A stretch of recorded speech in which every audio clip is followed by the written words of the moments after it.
All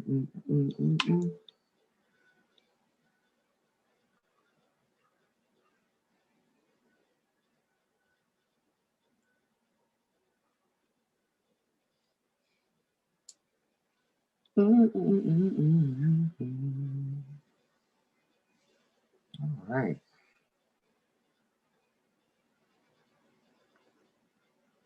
Let's send it out, right?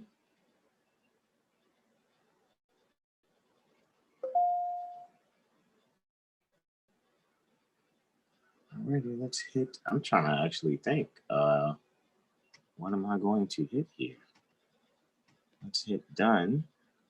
All right, guys, it says we're live on YouTube.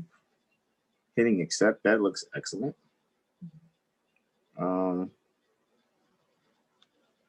Peaceful greetings to you all. Let me actually, hold on. Boom, there we go. All righty, y'all. Peaceful greetings, Islam. I am Brother Hassan Ghazil Bey, here in Morocco at northwest of Mexham. How are you? Look, guys, I know this is a bit of a surprise because normally I do not archive this way on YouTube. However, we were having, and when I say we, besides myself, Mother Sekmedo, Brother Terrell Tamari Bey, and Brother Corey Bey is here joining us now. And we were in mid-conversation about, consular affairs, right? We were just having this privy council, so to speak, prior to, class. So that's why I said, let's just do a sneak peek. Let's give you guys, at first we had opened the door for people to publicly just come, and we still held class privately. This one particular class that we're going to do, though, we're going to be pointed in mainly showing how we go about studying. Being here on the American continent, here at Morocco, at Al Morocco, right? The Maghreb, the most extreme west. However, this is also the far east, according to our Moabite Moorish 12 sign zodiac science, to be clear, and non-constructionalistic, so to speak, non-constructualistic, so to speak, So I'm going to actually send this out. Let's actually get this sent out. Let's actually send this out. You guys can share it if you guys can see it. We're here on Seven Hill Star, all rights reserved page. So we're going to send this on out to people. We're going to share it on Facebook, Twitter. We're going to share it all over. We're going to say class is in session, right? And what I could also do is still put in there the caption, I guess, for class from earlier, right?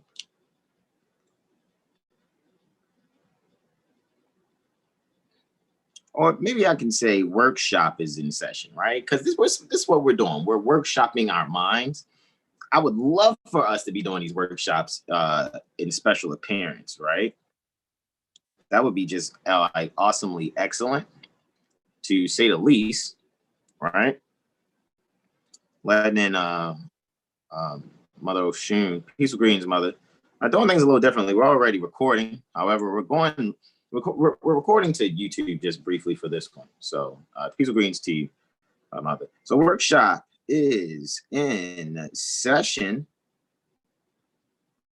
Let's do workshop pertaining to the mind. That would be great. Pertaining to the mind.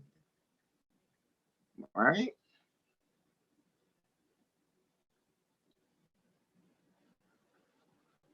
That looks great.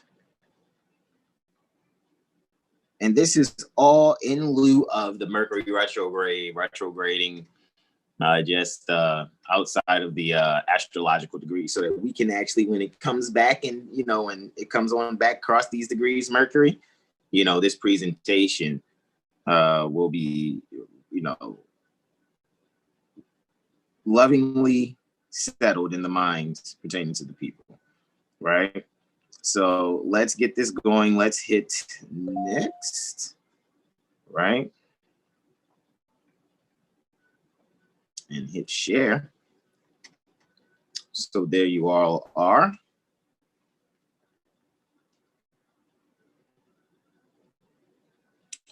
And what I'm going to do also, let me actually go to here, actually, to Facebook before we get started.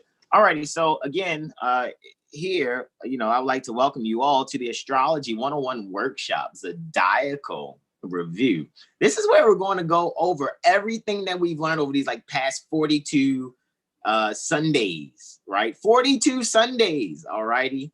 And being there throughout it, Brother Corey Bay, definitely, you know, instrumentally, you know, supportive and being there in every class.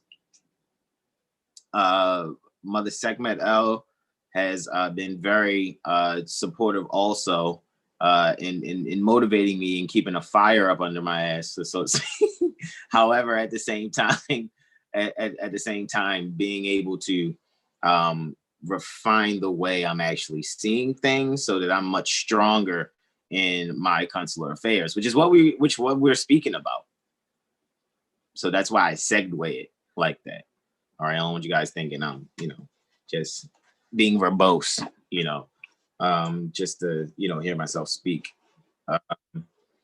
However, with that being said, oh, you guys are pouring in now.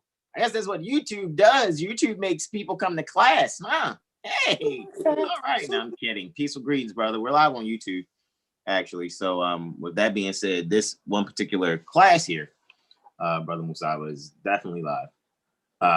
So that, you know, people can get a sneak peek, so to speak, into, you know, a little bit of our approach, because, you know, we're here at the North Gate, and you know, the people here, you know, you can't say you haven't been told, right? Once we present these things to you, and this is in the spirit pertaining to our consular affairs. So let this be for the record and all call to all to answer the call, you know, to take your place, you know, amongst the affairs pertaining to minds.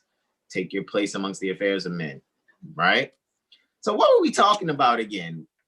Mother Second, what were we talking about? We were talking about consular affairs, and I was just really like turned up about it. It was initially me, you, and Brother Terrell, Tamari Bay, who I will say has been very instrumental. And I'm gonna be very honest, since we're on the record, this is live, it's basically being documented, and this is one out of like 43, 42 Sundays, because everything else is privately, you know, archived, you know, for sincere students or whatever, because, you know, most people to get these transmissions, it's 27 notes for the transmission.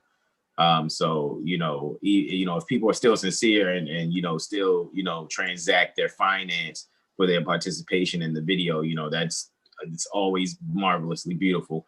However, I know that this one particular one, even though I want to still archive it to the private drive with the other video from last cycle, also we can be able to, you know, just have that for our records.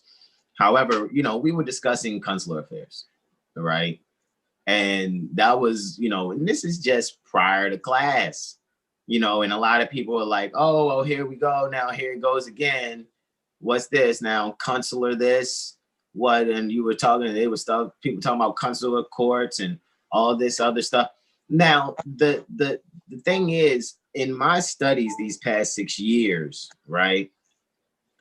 In these past 6 years, what I've actually been doing is making sure my concepts are correct. That's what I'm doing. I'm making sure that my concepts are correct. All right. And in making sure that my concepts are correct, right, I repeatedly go over these concepts in my head. I ruminate in my mind In my mind, it's like a cow with 4 stomachs that ruminates on the word. It chews the word like it's cud, and then it swallows the word, and then it regurgitates it, and then chews it some more, chewing on the word, swallow it, and then I regurgitate it again, and then a third time on the word, making sure I'm discerning it. Again, for a third time, I swallow, regurgitate, back in the mouth, seafood, masticating, which means to chew, not mental masturbating, which means to just pontificate about on a soapbox just to hear my fucking self speak. Pardon my expression. However, I'm being, flat out just straight up with you guys. All righty. And then I swallow that, that 4th chew, that 4th mastication process, thus, completing, the digestion pertaining to the word, right? Whether it be pertaining to Black's Law Dictionary 4th edition, whether it be pertaining to astrological studies, which we are going to demonstrate today. You can see what you're going to see is other astrologers besides Brother Hassan Ghazi Obey demonstrating that they know astrology per participating in the Astrology 101 workshops with Brother Hassan Ghazi Obey without me sounding arrogant. Did I do good, guys? Correct me if I'm wrong, you guys here with me in class. Brother Corey, Mother Sekhmet, Brother Terrell, Mother Diamond, Brother Musaba. Oh, Mother Diamond, she puts up a smiley face with the thumbs up, the crying sidey face with the thumbs up, huh? I concur. Mother Sekhmet concurs. She's gonna really concur the most because she's here. She's like in my face. So it's like she sees what I go through in my thinking process. And she challenges me often on what does that mean? And that's why I was like, you know what? The conversation was so real that I'm like, you know what? Let's go live with this one. Let's take class live. We'll do 5 hours live. Let's do that. Because that's normally what classes usually is, about 4 hours, 4.5 hours, 5 hours, right? Let's do it live. Let's make people go, God dang, man, you know how our people are. They see 4 or 5 hours on a live. They're gonna be like, huh? Oh no, if I want to do whatever. I have faith in myself. So I'm going to do this, and you decide to participate, in viewing later or whatever the case may be. Great. However, you're about to see more Americans demonstrate astrology, not just secretly over a cauldron, staring things, casting spells. No, that's not what we're doing. It's all in line with Zodiacal review, and the fact that consular affairs came up. I was like, you know what? I can make the correlation, especially when analyzing, our general and permanent character, AA 222141, 142 and 143 pertaining to criminal and civil in orders enumerated. So, Islam. Oh, I didn't know my mic was on, bro. I said, let us go within. Let us go within it. Indeed, sir. This is going to be rather ravishing, I say so myself. So, I do want to share this to the so-called groups or whatever, but I was thinking about, that's where I wanted to go. And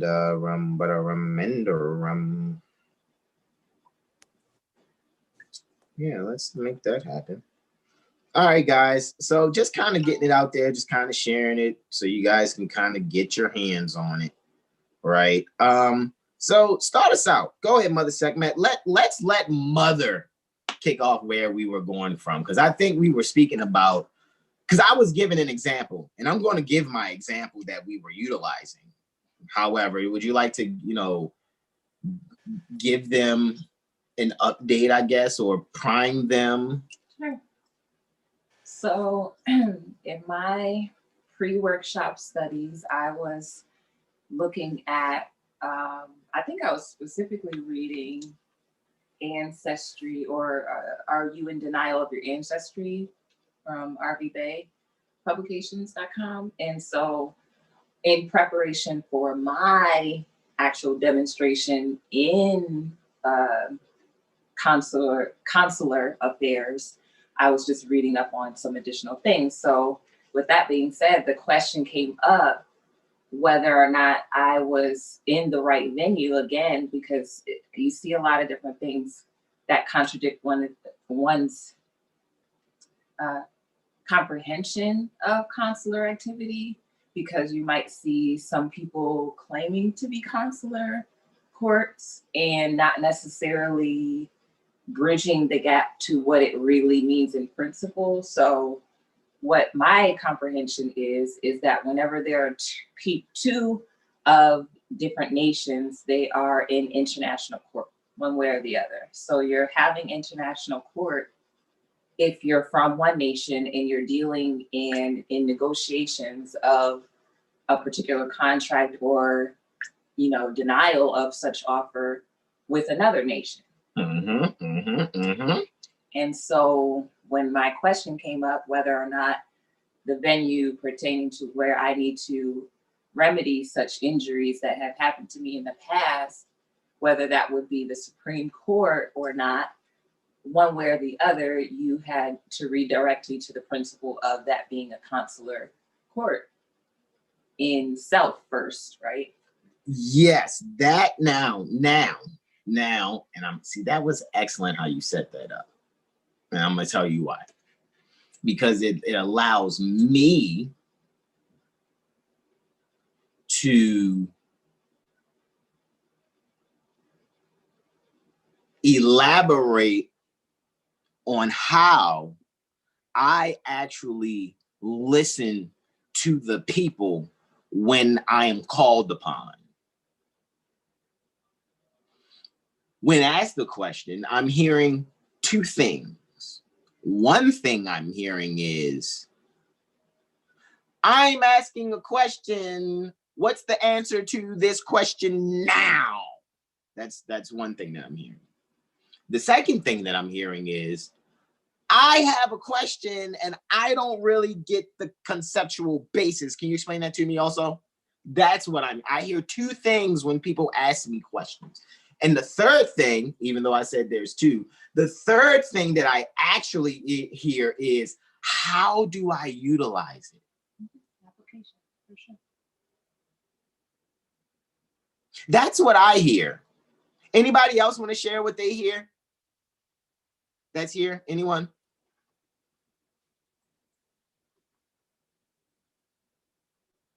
Going once, going twice. Don't be shy, guys. Don't let YouTube, make you go, I'm not saying nothing. No, Islam, bro. I think that's pretty well-rounded. I think that's pretty well-rounded perspective as far as what the querent is actually inquiring. Islam. Indeed, Brother Corey, you are correct. This is, I usually don't make appearances with the green screen because my fez is green. But you are correct, sir. Brother.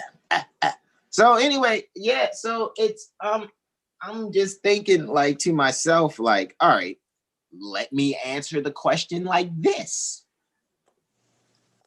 Well, can I say one thing before you answer? So yes.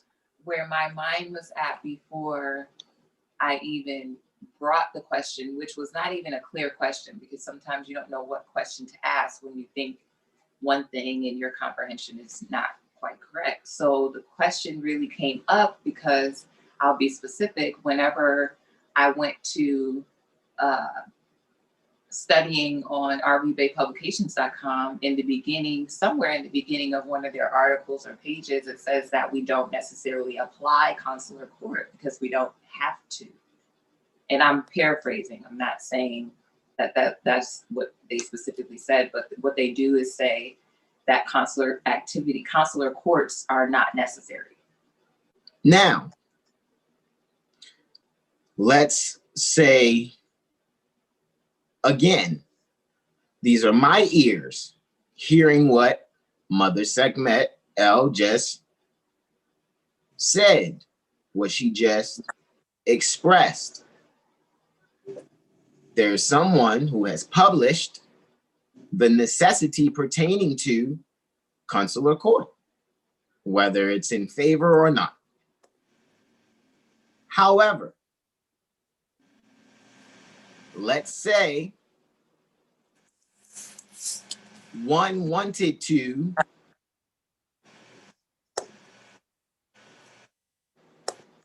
participate in activities with someone that is not within the same physical, special appearing kind of jurisdiction. Let's say you're a Moorish American national, you know, your status is national, it's AA 222141, right? Which correlates, which is what Brother Todd shared in that video. To go in even further on lesson book 14.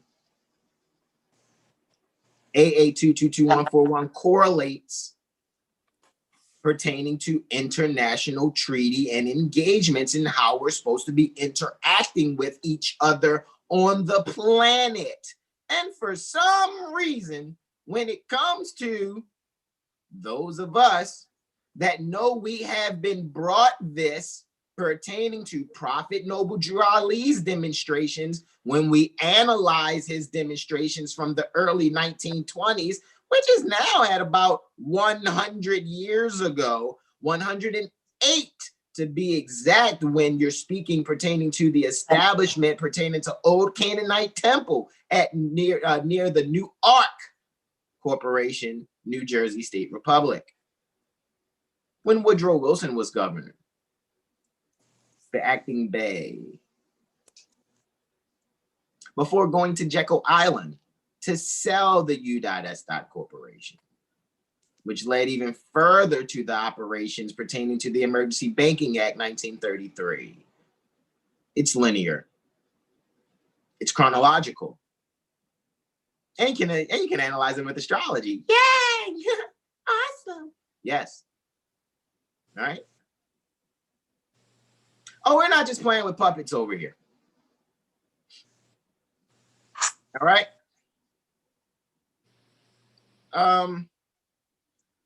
So the answer to the question, what was the question again? I don't remember. You did too much talking. My attention span ain't that long. Hold on, attention span. Don't go anywhere. Hang on.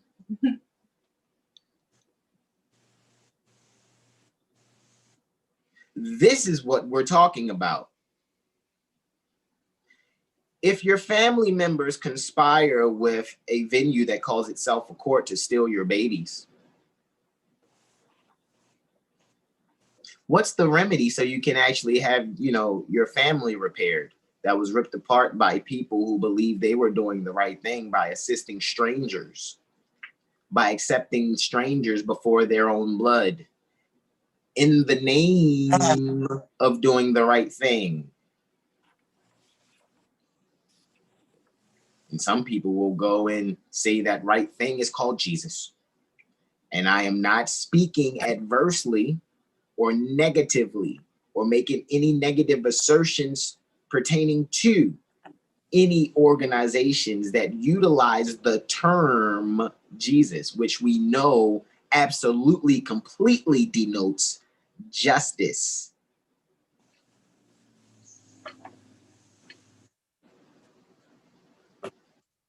For those of us that have the Privy Council to know.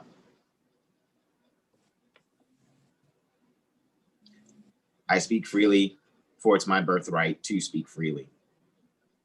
Ergo, a live workshop that normally isn't live on YouTube. looky, Astro Cookie. What's wrong with this guy? He's being consular and whatnot. That's what's wrong with him. What does he mean, consular? Back to answering our question now. When Saran wrap an aluminum pan steals your lasagna babies, what do? What's the remedy? How come everywhere you go, it seems like no one's helping you? YouTube video after YouTube video after YouTube video after phone call after phone call after phone call after. Is this sister still locked up? Video after YouTube video after YouTube. This is the hamster wheel. This is the hamster wheel. It is. And everybody is all across the land seeking the package fairies and wizards to buy packages from the package fairies and wizards. Stop making me laugh. Ooh, come over yonder. We have the package for freedom. Just say these magical words and you shall be free. Birthright can't be sold. Oh my goodness. Thank you. They're making it seem like it can't be told either. However, the telling is only heard by those who have ears to hear. And that means noticing that even what I'm speaking right now is an open secret. It's open to those interested. It's secret to those who are not interested. I don't think I can make that in. I think your 4-year-old with the snotty nose just got what I said. Matter of fact, get a Kleenex, clean their nose.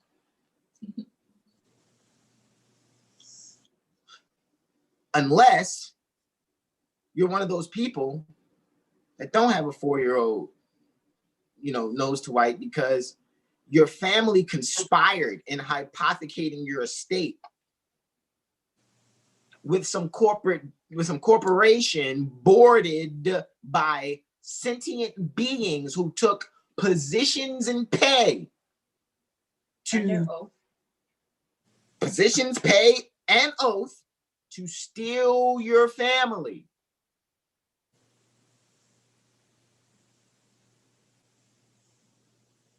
Prophet Noble Drew Ali establishes Old Canaanite Temple, and there goes stuff happened in 1914 to 1916. People want to reestablish, treaties of Veronas and shit. Want to mention November 18th? I mean, is it November 18th, 1822 to be correct? Am I quoting the Treaty of Verona's date correct? I know it's November 1822.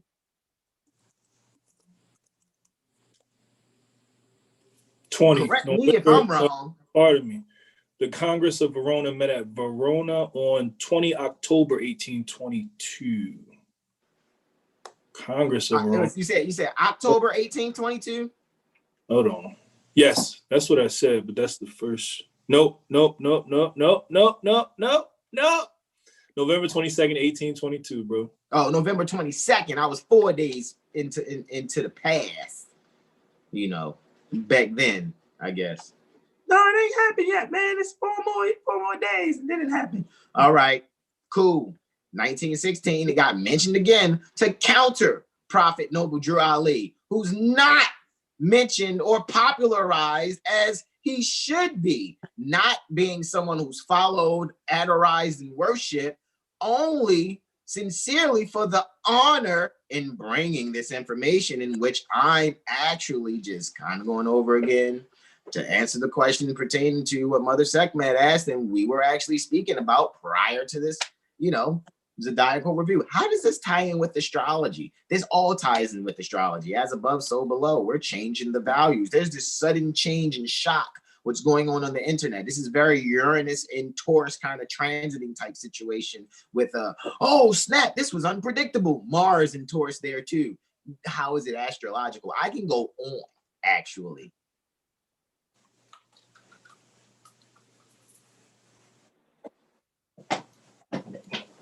Now, with that being said and continuing, right? how am I answering the question? What is Hassan talking about lasagna babies? He sounds crazy. No, I don't.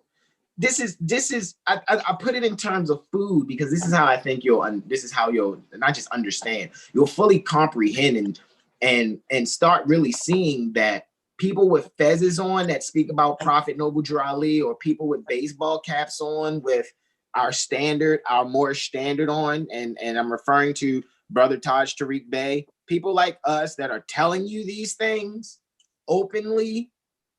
We're not, as Brother Taj would say, we're not out the damn lunch. We're not. I spent the last 6 years just looking to make sure it's legit. And I can't prove any of this stuff wrong. What I can prove correct is that there are people all over the planet hypothecating our estate. There are people that don't want to do business with us unless they're taxing us. It's war. Straight up, it's I don't care what you say. And wanting to solve it with a temper tantrum and marching, that's not going to help. You must comprehend your general and permanent character. That's what the conversation is. So to continue in answering the question and concept, what can actually be done, the answer to what can be done right now is recognize that every time you study and you speak up for yourself, that is consular activity, provided that everything operating on the land here at Morocco that's calling itself U.S. anything, United States, whatever the case may be, is to be honoring the treaty pertaining to peace and friendship. 1786. If I'm not mistaken, correct me if I'm wrong.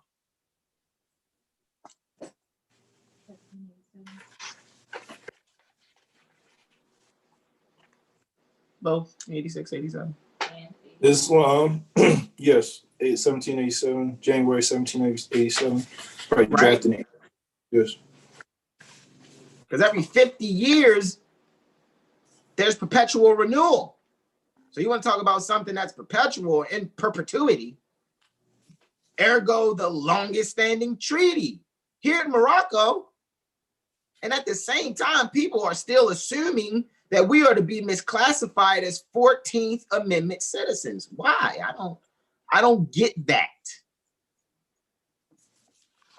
It's as if you being of lasagna, right? What does that mean? Every ingredient pertaining to lasagna comes from the earth.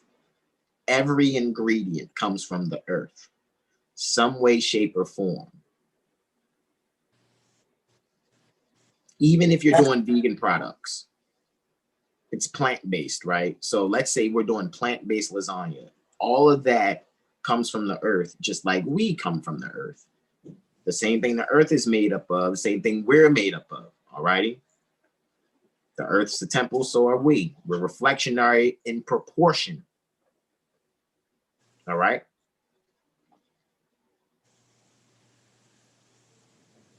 So let's say when it comes to earth and us growing our plant-based ingredients, we design a greenhouse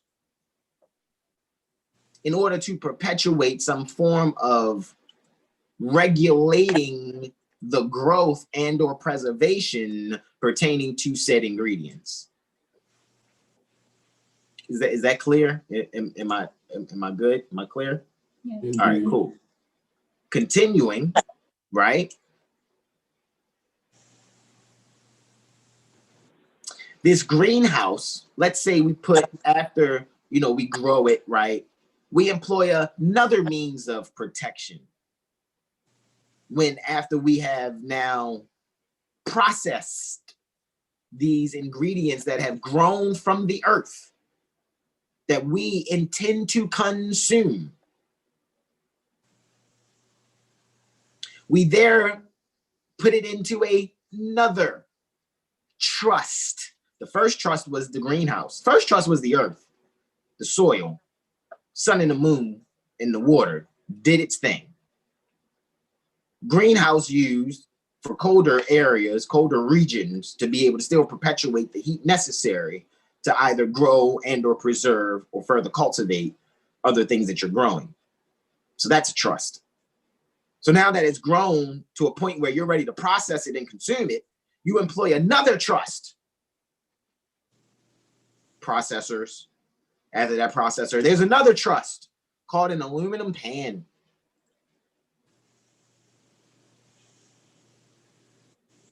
And in that aluminum pan is where you take all the processed ingredients and you place it in there to take that, and you entrust that aluminum pan to handle the pressure and heat and bringing all of the ingredients to a certain enthalpic result, a cooked temperature and result suitable for consumption and enjoyment, right? So you pull it from out the oven. Once it's done, it's taken the time to mature to the level at which you would like to consume it. So it's been honorable so far. It's been honorable. It's been an honorable grow. It's been every trust process for the ingredients has been honorable. Now you've taken it out the oven, it's cooled down. You know, you're not ready to consume it yet. It's about 12 noon. It's done. You got it done early. You're not ready to consume it till about 4-ish, right? So you cover it with plastic wrap, with saran wrap. So now there's a trust now. Lasagna is held in trust with aluminum pan and saran wrap. Is that clear? Yes. It's 4 o'clock. Time to eat. It's time to exercise my inalienable. It's time to exercise your inalienable right to consume that which you've expressed your property, which is labor, from garden to table. And you go to remove the saran wrap, and saran wrap and aluminum pan ask you for ID. And where's your license to fork and knife? Microwave. No, sorry. I want y'all to really, it's funny, right? However, that's reality here at Morocco. And people think the US is, the United States is a country. It's not. It is a means for people to, see, people say clearinghouse. When you think of clearinghouse, right? A clearinghouse is a middleman. Okay, so there's this middleman, right? In a clearinghouse situation. That's what Water Street is, 55 Water Street, Depository Trust and Clearing Corporation. So people are like, oh, you mean like Publishers Clearinghouse? Let's really grab what a clearinghouse is, okay? A clearinghouse is a middleman that makes sure the buyer makes good on its exchange for whatever the seller has, and the seller makes good on the exchange to get from, you know, the buyer what the buyer has. That's what a clearinghouse do. The clearinghouse is the middleman to make sure the bread is coming to the seller and the product is coming to the buyer. That's it. Let's not complicate it. You don't have to go into a SEC manual to grasp that concept. It's that simple. That's what a clearinghouse is. But what are they exchanging? What's being cleared? Your estate? No, man, I worked hard for this. I got a mortgage. Exactly. Because it's being cleared. And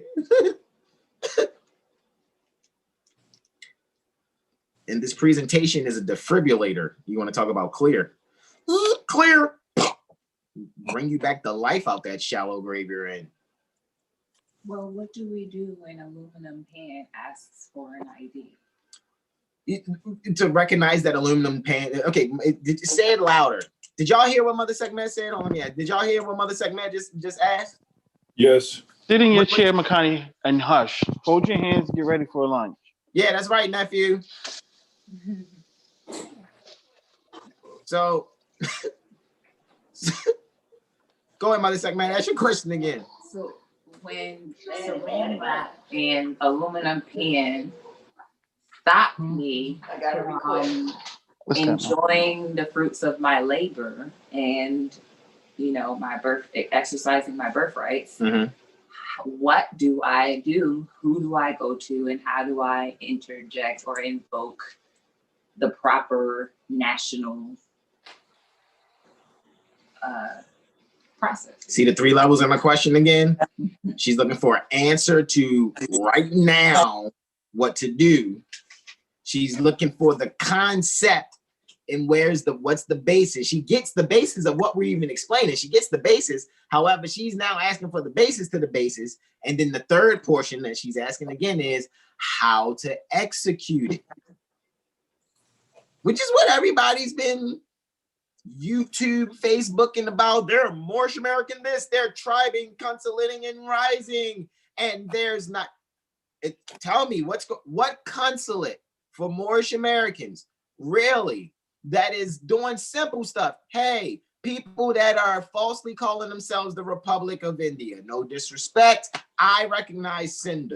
I don't recognize any corporations on the land asserting that they have the right to regulate the people. I don't recognize aluminum pan and saran wrap saying that they have the right to regulate your fork and knife usage to enjoy. You can use your fingers if you want to enjoy your lasagna. You know, it may be a little messy. However, at the same time, this is the real answer to the question. First part of the question is, what do I do now? What you do now is you can put them on notice, let them know who you are. That's no difference than somebody throwing sand in your face and you'll be like, look, man, don't throw sand in my face again. If you do, I'm going to tell your mother. And if your mother don't do nothing, I'm going to punch you in your face. Because I have the right to bear arms. And at this point, I just want to state for the record that you have now invoked consular court. Period. And that's how we need to think, that quick. But our people, whoa, that brother deep. See, he got on the fez and the telescope on the emoji, ain't that? Are we fucking kidding? we can't be serious. And can I read from Black's Law just what consular court is? You can, okay. Go and read what consular court is from Henry Campbell Black's Law Dictionary, and I'll continue my answer to your questions. Right. So first of all, court is just a meeting of the minds, right? So it's just per the Black's Law. Well, settlement is meeting pertaining to the minds. In legal parlance, settlement is a meeting of the minds. Court is any space that is partly or wholly enclosed or covered by walls and or ceilings. Right. So even if it isn't enclosed, or the settlement, yes. You know what I mean? Right. Yes. So that means you can hold court in an alley. You can hold court by mail. You can hold court on 2 cups on a string. You know what I'm saying? But definitely by mail. Right. That's period. Because the overlord of all contracts on the planet is at Bern, Switzerland, and it's the Universal Postal Union.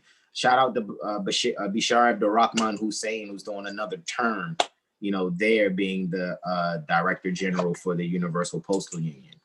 And we're saying these things. I know what we look like. I know how we sound, but we're not young black anythings. We're Moorish Americans. We're free white persons, and we're speaking pertaining to national affairs. We don't give a damn about color games. That's not what we're doing here. People need to be human beings and start thinking like them. Right. And just know that on either side, whether you're invoking the court or someone else is invoking the court without authority, that you need to know where you stand, which is on your square. So as far as the consular court, what that is a court's... What are you reading and what page are you reading from? I'm reading Black's Law Dictionary. Because I could bring it up here on the screen because we're live. So what I can do is I can screen share, right? and I can bring it up from I can bring it up in my iBooks actually. Let's see. I can bring up the 4th edition here. Here we go. It's page 464. So, and what page? Say that again. For the PDF version, it's 464. Say that again. 464 is the PDF version. Yes. The paper is 380.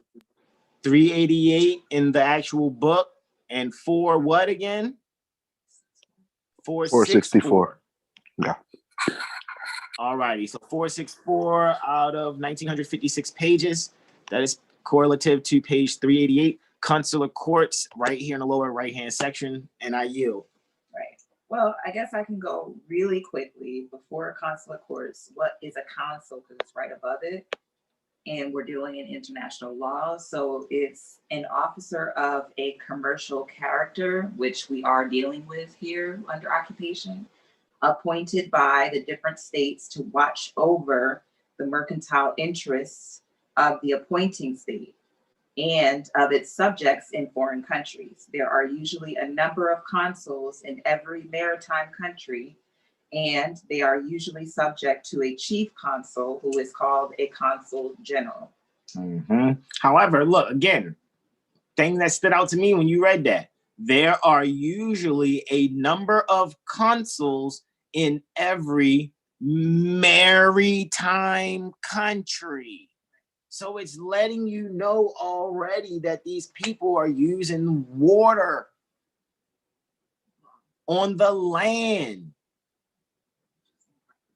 Which is, if you really think when people talk about, oh, what happened to Atlantis, it's underwater. Yeah, I guess so. When you look, if you look at here, the whole Western Hemisphere, as it's called, North, South, Central America being Atlantis, it's underwater law, maritime law, which is not really the law of nature, even though water is natural. However, again, this is why we are wearing our national standards, because if you think about a cruise ship, any so-called ship, boat, or vessel out there on the waters without a national standard, quote unquote, country's flag, then it's open to be, you know, seized for booty and prize. Because there's no constitution that's protecting it. That's what the flag entails. That there's a constitution, that there's something nationally protecting this vessel and its goods. I know I'm not a boat or a ship. However, I wear my standard because I know the rules. And each of us, in my experience at this point, once you declare and proclaim your nationality, you are responsible for participating in these civic duties, which makes you a consular. So you need to stand your position. Makes you a consul. Well, yes. Yeah, because, you know, when people would say you're in a foreign country, again, back to aluminum pan and saran wrap. In the case that aluminum pan and saran wrap, which is clearly disposable. Let's never forget they're disposable. However, since the people even entertain going, I need to have a license for a fork and a knife, and I need to show identification for me to access the lasagna. For that to even be a consideration is why people that think like that are immediately taken advantage of. Oh, and by the way, I'm going to go ahead and amend the rules so that way you who are not comprehending who you are can go ahead under this category of aluminum pan and saran wrap paper jurisdiction under the amendment of 14th or 3/5 of a person, because you're not really whole yet. So we'll put you right up under here under the 14th Amendment.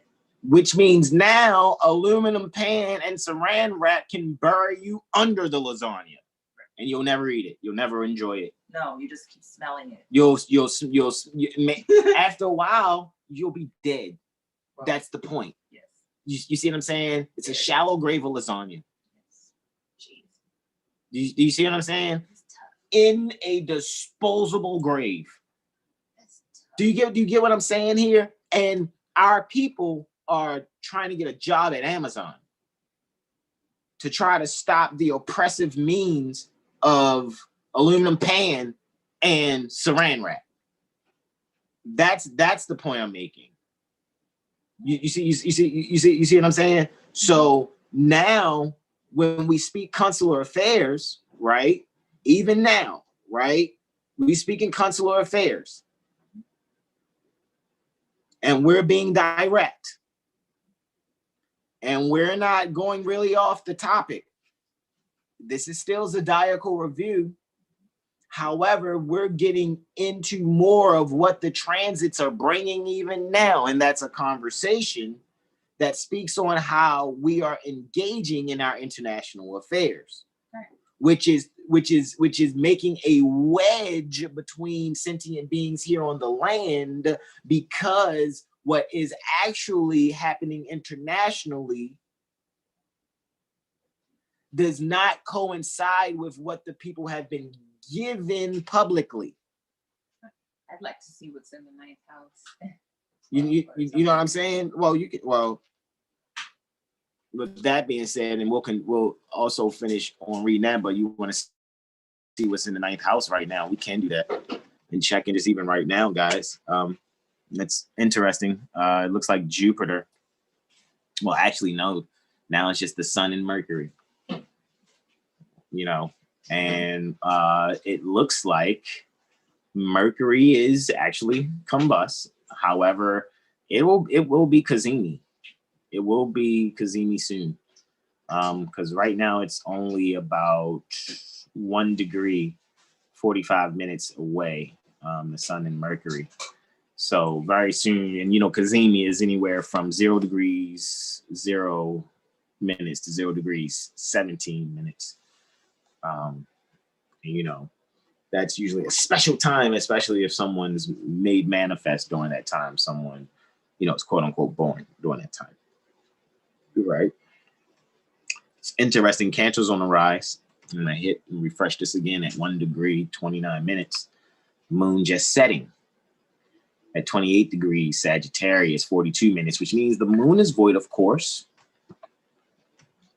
And this is usually when the moon is void, you normally don't want to exchange finances for anything and make any major transactions. Pardon me, you all.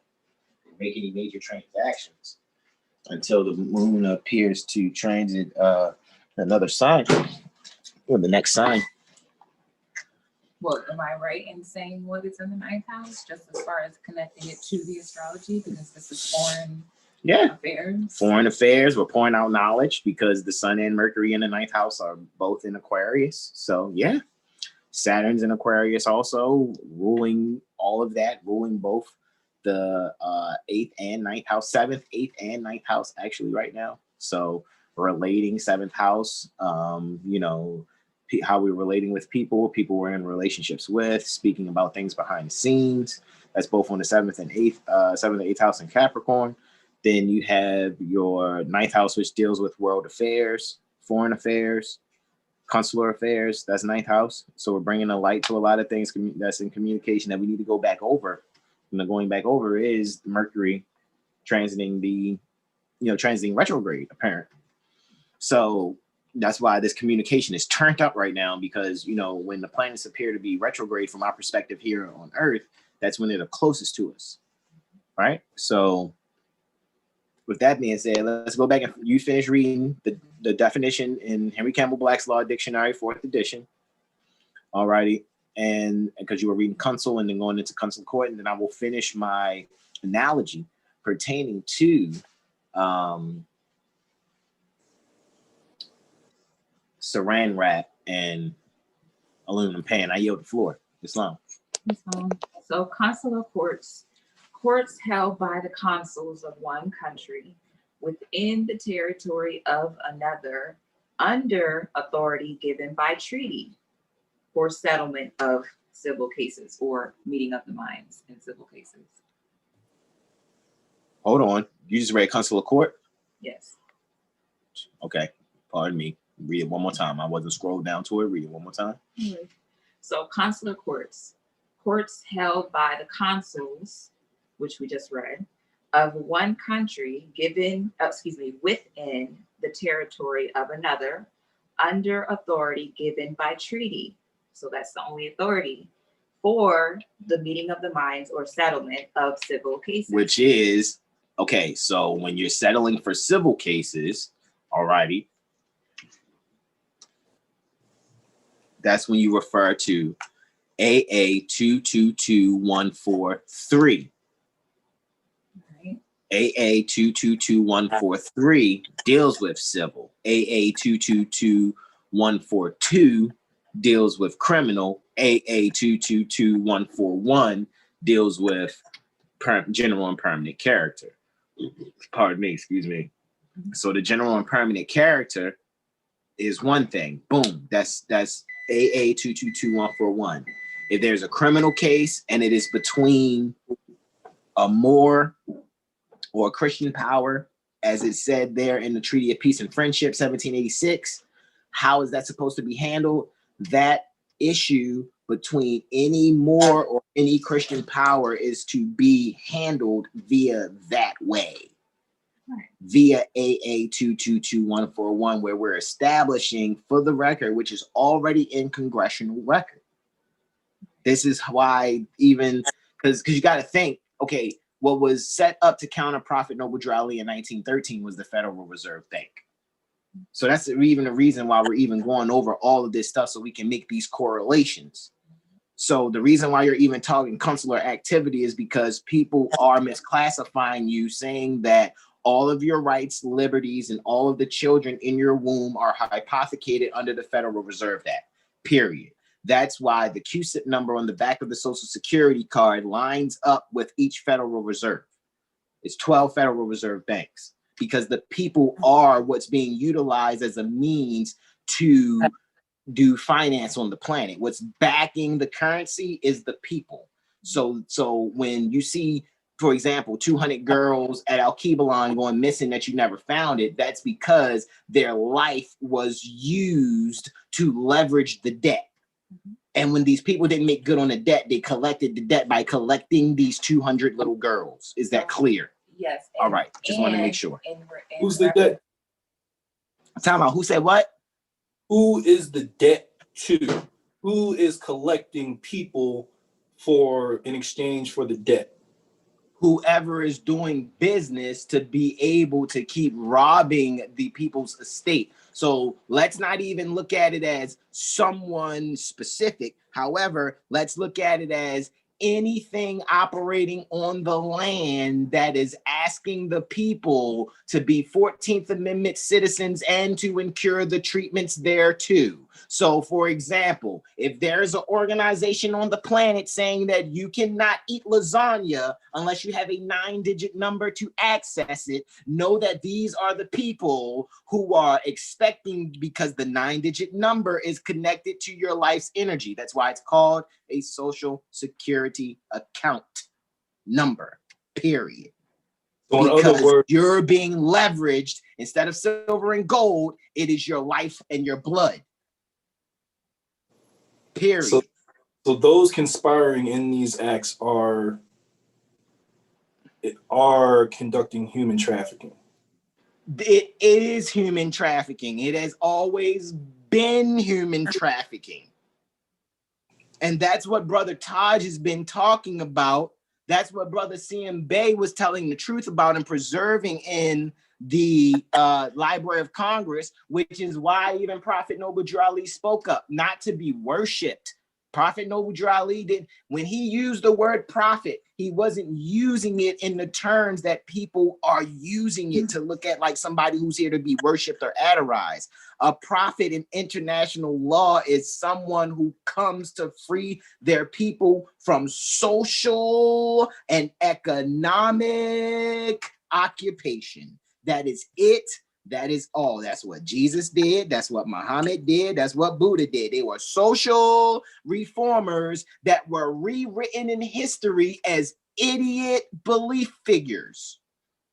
So the social reformers come to counter the social engineering on the masses. Period. That's why when good astrologers come on the scene, as Brother Taj had said, you see what I'm saying? The backup Prophet Noble Drew Ali in the video on YouTube called Nationality is Key, but Black is not a nationality. He says, and I quote, when good astrologers come on the scene, their mission is to kill them. Which means that when good astrologers come on the scene and utilize the astrology to help the people see that they're under occupation, there are people that go into their lodges that may have taken and sworn oaths of death to kill and or crucify said astrologers that may have been carpenters. Well, may I add what we were talking about before we went live?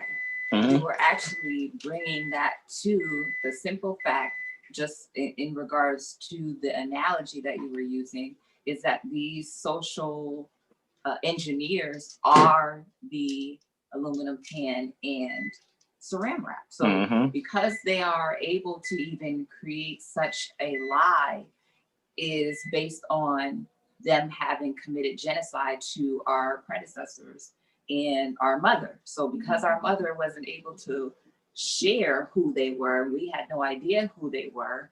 Now they're capable of saying, oh, you don't know who you are? Well, Lasagna, because you don't know who you are and how to use yourself and how to enjoy what it is that you've made with your own blood, sweat, and tears. We're going to tell you and make it beneficial for us because, you know, we don't have nowhere else to go. And so, yeah. That's a fox telling a chicken how to be a fox, and then telling a chicken, come on over into the fox den, and we want to tell you how to be a chicken. Right. But amongst we killed the your mom, foxes. and yeah, we don't want you to know that. We know. You think we ate your mom, and there that's an allegation. We allegedly ate your mom. There hasn't been any proof. Were you there? Yeah, were you there? Hearsay is inadmissible in Fox court. So chicken hearsay is inadmissible in Fox court. All right. But then they project who the mother is, the false mother, right? So mother is matrix, so it's a false matrix, false paradigm. That's all. Again,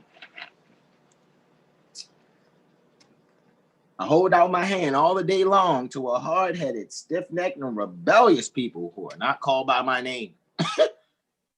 You know what I mean? Like, it's you know what I mean? Like, it's simple. We're making it simple that we don't have to do too many. Really, we could stop this live now. However, we're going to continue and go in because we haven't made all our points. However, we have made the point. We have done what it said that Yahshua has done in that beautiful book called the Holy Koran, Koran, in chapter 12, where I see, and I like to call it degree 12.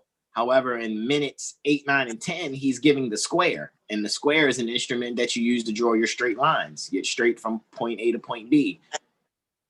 However, the people had asked in 11 and 12, whoa, tell us more about this, process which mother chooses to call upon all balanced law pertaining to the zodiac. It's just they summed that up in three terms. They said Father God Allah. But Father God Allah, when you unfold it, is the process which mother chooses or which mother chooses to call upon all balanced law pertaining to the zodiac. So once they tell us more about the Father God Allah, we can see in the heart or find in the heart. Okay, well, now Yeshua has to go around the point. So now he has to use his compass to go around the point, right? So that's what we're pointing out right now. We're giving it to you straight. We're giving the square. Now we're going to give the compass. And this is all zodiacal reviewed. Islam. Just to be clear, brother, just to be clear, you're speaking of Yeshua, who is the one they call Jesus, who was a carpenter who worked the tools in the workshop of the mind, which he learned he learned from his father. His father was a carpenter too. His father of the eternal zodiac, right? So that's what we're talking about. And that's what we're talking about. And when you take the first letter of what you just said, fathers pertaining to of the eternal zodiac, F-E-Z, fathers of the eternal zodiac, that's Fez, F-E-Z, Fez, an unpinned down tassel Fez, a freely flowing tassel kind of Fez. All right. So with that being said, the position that needs to be taken is not everyone looking for a Superman to come and get them out of the burning building. It is for everyone to be their own Superman and discover your own superpowers and stop eating kryptonite flakes. Talking about it's magically delicious. It isn't. It's fucking kryptonite. So go forward while aluminum pan and saran wrap still have this false sense of power. Still go forward and make it known for the record in front of everyone in the Supreme Court, because that is the specified venue for the law of the land, which is what they must abide to. And make that question known: have you or have you not violated your oath? So have you or have you not breached trust? Right. Saran wrap and aluminum pan, because we only trust you to contain and protect the lasagna as it is sitting wherever it's sitting. We don't want lint and or flies on it, so there goes the employment pertaining to plastic wrap. And we don't want it to be all over the counter or the stove, so that's now you have the employment or the appointment pertaining to the aluminum pan. They are not in position, nor has authority been delegated to them to inquire about your identification or permission to knife and fork. Well, we actually are getting something from, I'm speaking as aluminum foil and saran wrap. We're getting something on the back end that you don't know about, because we're working with these agencies that are also here because they can contract here under the Constitution. They can do their contracts too, called the IRS, so-called whatever. But we're working with them too on the back end. So it's beneficial for us to pretend that, we have this authority. So, we're just doing what we have to do for us and our family. And technically the answer should be then, what color noose would you like to be hung in? Because that's treason, because it violates divine law.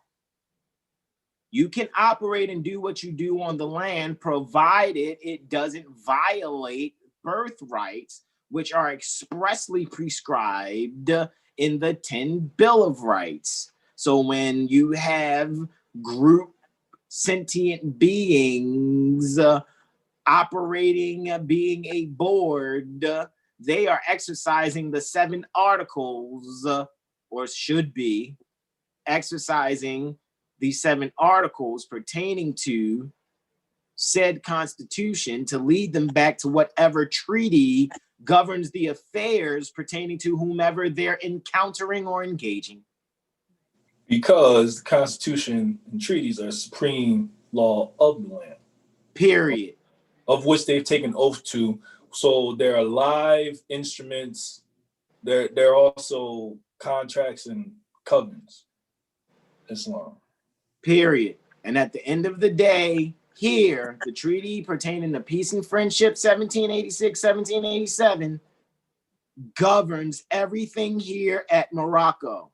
If we were or purported to do business with our kin at Sinda, which is being quasi-nationally identified contemporarily as the Republic of India, I think, and I'm open for correction for the record,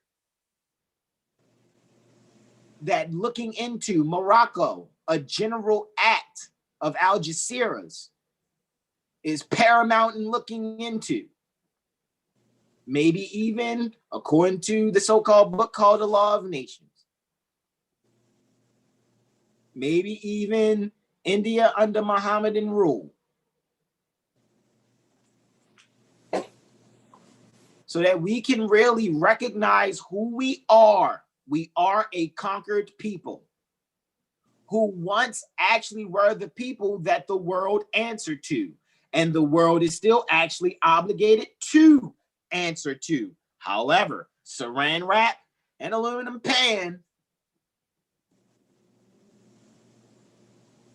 have been doing inhumane acts in the kitchen. Right. All under the basis of everyone has the free right to contract, the Article 6. So provided that it doesn't violate Bill of Rights 1 and Bill of Rights 4. correct. And all the other Bill of Rights that are not amendments. When I say Bill of Rights, I mean Bill of Rights 1 through 10. That's all I recognized as being ratified, period. I don't care what anybody else says.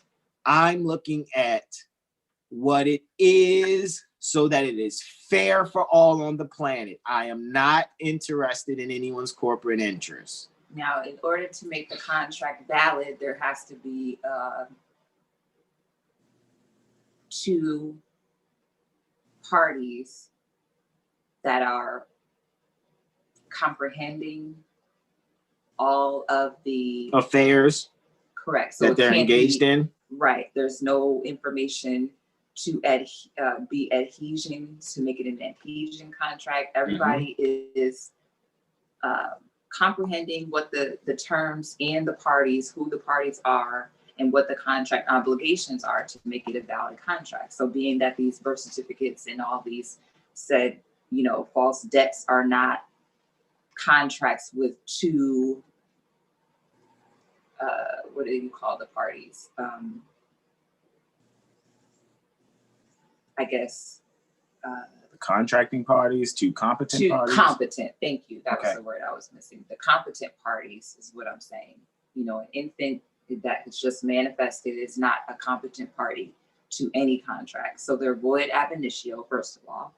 And second of all, there has to be a remedy. So because there's a remedy in the Constitution, we must know what it is. And if we don't know contract law, then you don't know where to go. However, what I found in just reading today is that the Title 18 or USC 18 is part of what your remedy is going to be, especially for those people who are victims or being injured of conspiracy to injure, oppress, threaten, or intimidate any person in any state, territory, commonwealth, possession, or district in the free exercise or enjoyment of lasagna.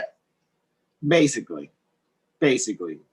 Yeah. So, Title 18, USC 241 and 242. One is deprivation of rights under color of law, and the other one, I can't really remember the title right now, so pardon me, you all. However, when reading these things, these are things that are utilized, and if you look at the numbers, 241, 242, and then you think about AA, 222, 141, 142, and 143. You really look at these things, it's almost like, okay, if people who are not respecting my general and permanent character, AA 222, 141, 142, 143, then when I go to make a claim in some type of consular venue, because that's what we're to do. We see that there's a lot going on in the land. People are not honoring our humane status here on the planet. So it's like, okay, so the people are going to either uprise and war, and we know King Alfred Plan, Executive Order 11490, which was, released 1969. There's already a plan to, counter that. Okay, these people have, they are, have a right by heritage to the continent. You know what I'm saying? So they're tied to the continent by heritage. So they actually have a right to, bust people upside the head with a rock who are not doing what we're doing. And also, we know that per astrology, everyone's going to know this soon because we're in the age of Aquarius. Well, they have to, and we're doing it now. So it's not like, okay, imagine just yesterday this wasn't on YouTube. This particular presentation wasn't on YouTube. So yesterday the future was about to happen. Do you get what does that make sense? Yes. Any questions, comments, or suggestions so far? I'm going to get me a breadstick. I know we're live on YouTube. I know we're doing what we're doing. But remember, this is Astro Civic Community, guys. Come on, it's a few of you guys in here. Let's speak up. Let's speak on some things. If there's some charting we could do, there's some screen sharing on some charts you want to do, guys. Let's show these people what we're about, what we do in these workshops. Because it's not going to be too often we're going to be putting this on a live presentation because we want to continue to do things sort of kind of privately. I yield this line.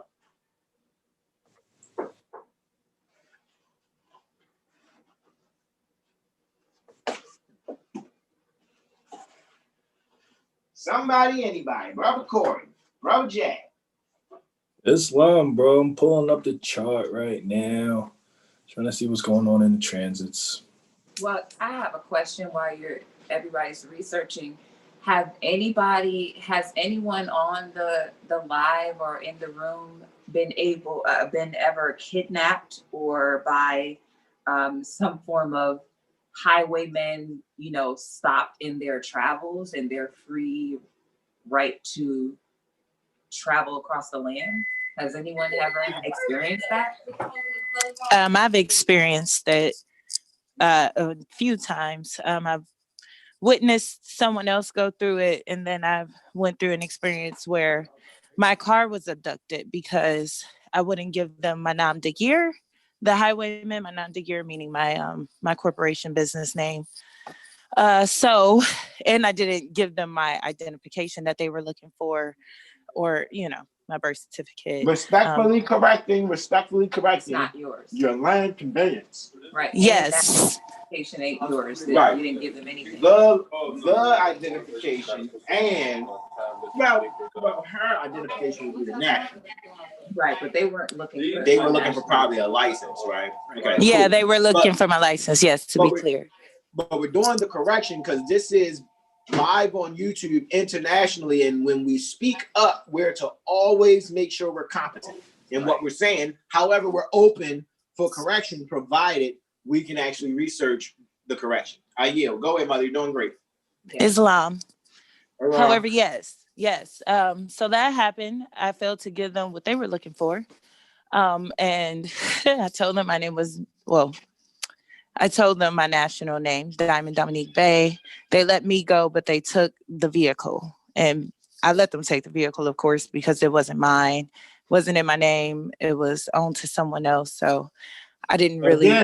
Again, not to cut your wisdom, just to add to your wisdom. Again, that very act of taking any property in your possession was entrusted to you at the moment is them saying that there is something pertaining to that property that they have an ultimate say so over, which is why we're even having this discussion, because that should not have been an outcome, even though you're doing your best just to make sure you're not excessively encumbered, even though you're being accosted in that situation. I yield. Right. So what I would add to that is, as well, in just principle, they, again, being saran wrap in aluminum pan, were coming to tell you that you could not enjoy your lasagna. Why? I was entrusted to this lasagna. I have a private contract with the chef. With the chef. And the chef said, here, by all means, have lasagna for lunch. And when you're ready to come back and have some more lasagna, we'll do that and have that private contract, which has nothing to do with aluminum pan and lasagna. Mm-hmm. So at this point, you have a civil injury that has remedy to it. Mm-hmm. However, since seeking remedy is not popular, this is why we even have this particular conversation that we're having right now. Because, go ahead. What'd you say, Mom? Actually, can I put an insert there? Go ahead, bro. Musab. And we're not cutting your from wisdom either, Mother Oshun. You know what I mean? You can continue. We just wanted to go ahead, but I'm listening, brother Musab. Go ahead. Just a camelback what the mothers are saying. And I just got a small insert, and it's a small inquiry, and we can also see this example in effect. So with the consideration that maritime is being brought on to the land, a great example with the Atlantis underwater, right? Islam. New Jersey underwater, right? So with that being said, when one is dealing with maritime law, if one ship does not identify its nativity in water, is considered booty. So to the point of Brother Hassan is identifying.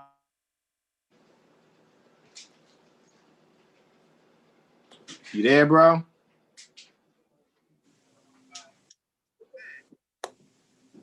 Bro Musaba? Can you hear me? Yeah. What was you saying, though? So, Yeah, kind of went out for a second. So when one is navigating where we are traveling upon the land, and you're just traveling and you look like everyone else, they're looking at it as property. But more or less, when you are then interrupted, in short, and you're not demonstrating your nativity flag on car. When you have ambassadors come on another land, they get escorted with a flag on the car. Land conveyance, Gotcha. Right. The land conveyance, etc. What they're saying is that you're not identified, so you're booty. Right, but who are they? With what authority do you have to question me and my religious person, any effects or anything? You're absolutely correct. This is why they operate via force. They don't have authority. But they don't have authority. But they're assuming jurisdiction over all the natural people of the land. We know this. It's documented. Right. Them doctrine or discovery. So kicking your door, pardon me, somebody kicking your door, you didn't invite him in. Right. Right. However, at the same time, if in spirit, because as above, so below, I know where I stand, there's no one that can move me. And collectively, if in spirit, we all know who we are and where we stand because we're in Northwest of Mexico and not the United States, Inc., which is 4 blocks of a district. That is not where we are in mind or heart or in spirit, then no one can tell me that I am. And I can get on the phone immediately or telepathically have someone, we'll get there. But however, we'll have that support of one another. And I think that's why it's important that we're even talking about it in such elementary terms, because we really need to all be in the same headspace. Yes. Islam, if I may, you're absolutely correct once again. Unfortunately, one of the other emphasis is the ability to work within contract, right? Because yes, you're absolutely right, and you're being in your flesh, like the mother said. What they did is they let the flesh go, but they took the property. So now it winds right back down or right back to the premise of trust. And once again, us regulating, governing our own affairs. So yeah, you're absolutely right. When one is interrupted in their travel, you damn well you stand on your square, but you're going to be taken through a process with that. Which you should not be. Have to be taken through any process, especially if you have a bunch of bays who are supposed to be enforcing behind what you're standing on. Exactly. And that's why the issue. And Yeah. that's why we're live today on YouTube, because we could have kept it a casual conversation before I hit the record button to have class, or let's just do everything on YouTube for this one particular day and speak on that. Yes, there are things in line. I spotlighted you. I tried to spotlight to see whoever can be spotlighted, but it's just me and Brother Corey.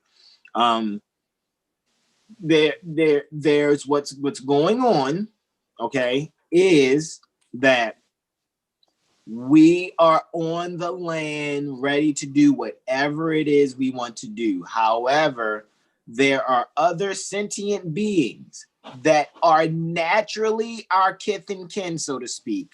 We're all the sentient being collective. However, there are mindsets.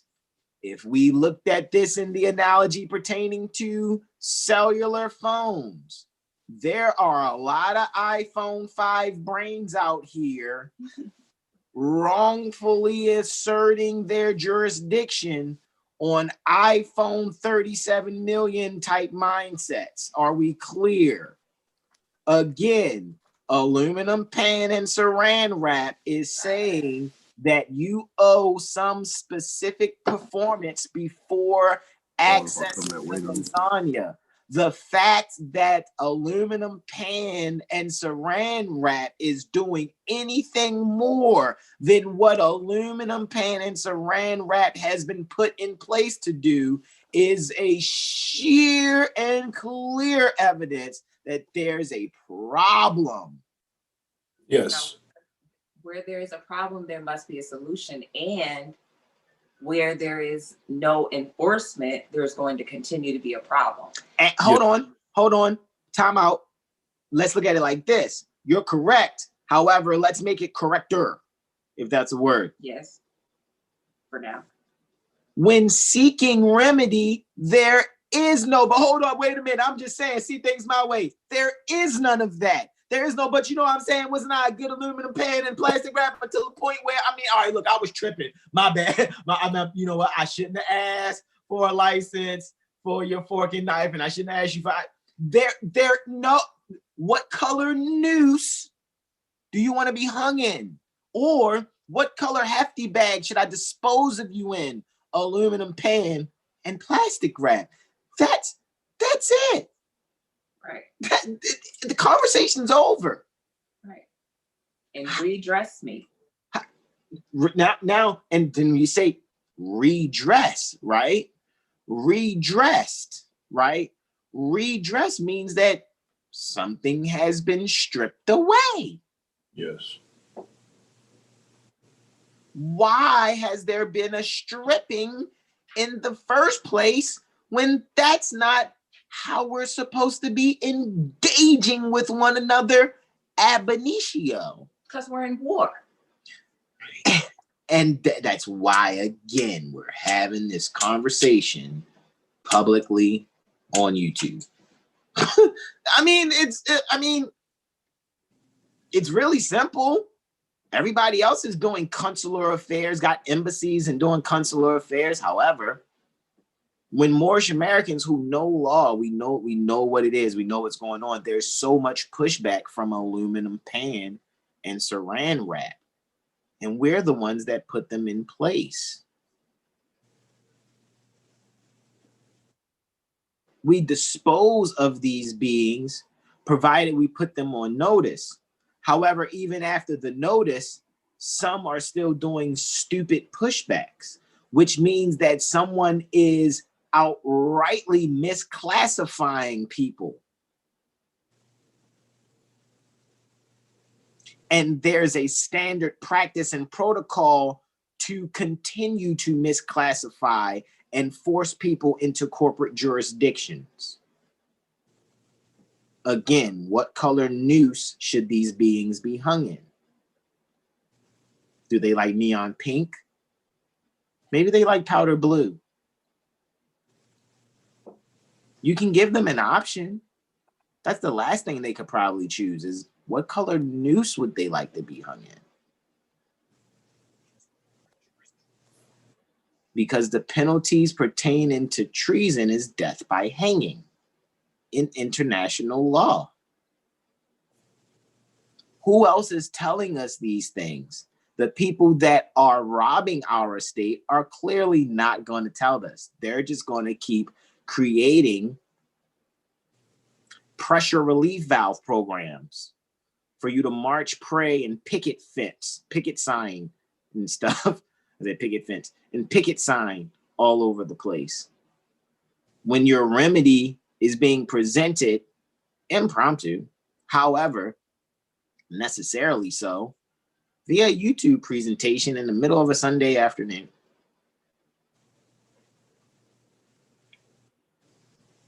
Now,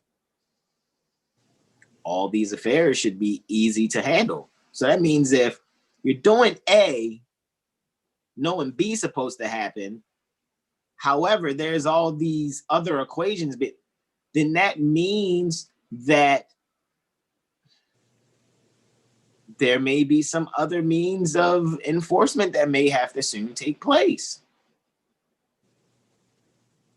However, let's do our best first before having to do things by any means necessary. Let's first make sure we're all on the same accord pertaining to our consular affairs. We must know these documentations. We must know Constitution and treaty so that we can do these things, and not doing it according to some elders that have authored some books that be on some other. Look, man, I'm going to speak on that too. Guys, we have got to stop trying to like some of you guys are. No, we're not going to do it that way either. That's all I'm going to say. You know who you are. All righty. We're not going to do it that way either. All righty. We're not going to play the big U little I game. All righty. We're all thankful that we've learned from the elders that we learned from. However, we're not here to play the same game that we come out of this mindset of being under, people that are using Roman yoke to keep us under their Roman yoke. You know what I'm saying? And then we're going to come and be national. And now we're under this pseudo-national yoke of people who have this information and knowledge like I'm sharing right here on YouTube. And since I have the information and knowledge and it seems like I'm the quote unquote better knower, now everybody's under me. I'm not a slave holder nor a slave owner, nor is that what I'm looking for. I don't want followers. So we're all here and we're going to show and express how we do what we do. I know I've been doing most of the talking. However, we're demonstrating and expressing that we are clear. We're clear about what's going on. We're clear how things should be. It was expressed before by Brother Taj Tariq Bey that our poverty is an illusion.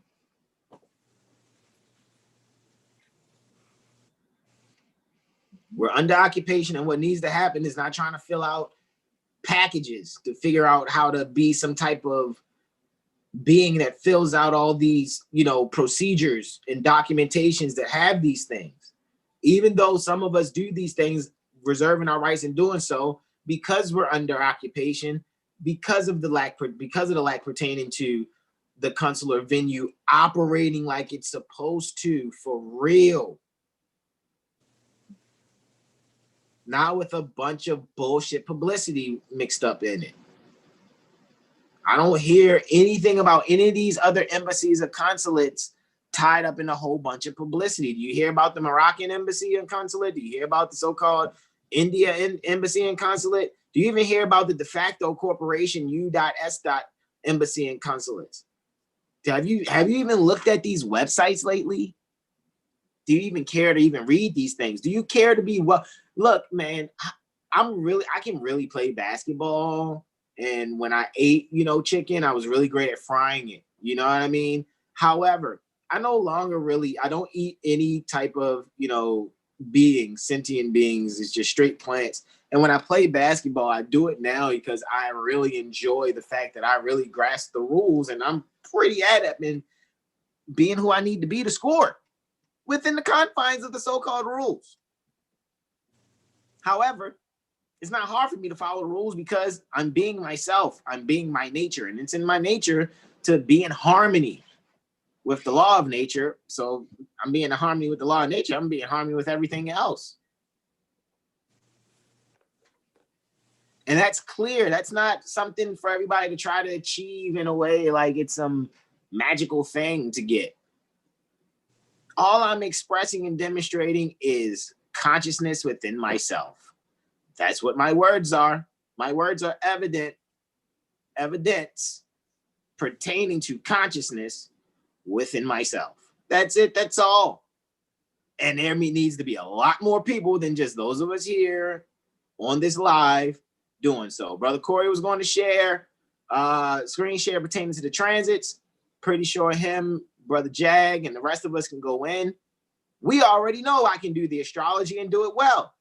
However, again, these workshops, for those that haven't shown up or don't know, maybe curious, maybe actually really ready to save up and spend more of your finances on your 3.5 and some Henny. Good, I get that. You still, you know, being half Moorish American, half ghetto. I get it. It's not gonna work. However, you'll come out of it.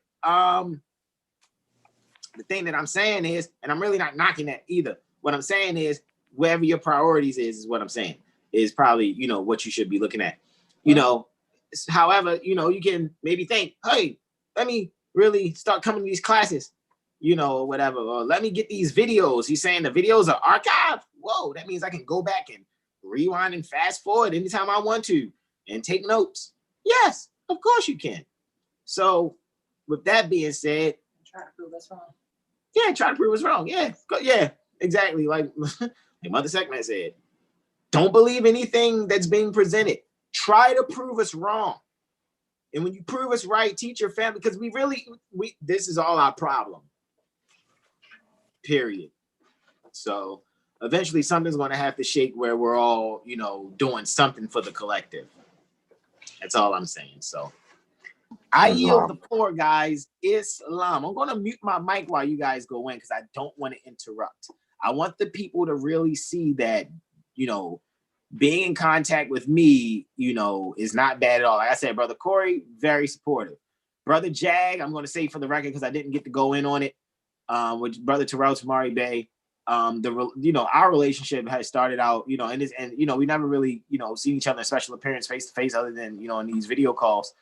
However, it started out with, you know, him not really knowing if he could trust me.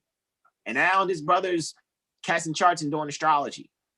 So in 2 years, he went from, I don't know about this brother to, you'll see. I ain't gonna say nothing. You'll see. I'm a yield the floor. I'm a yield the floor. Let me mute my bike. Islam, y'all. Are we live? Are we live, Brother Jack?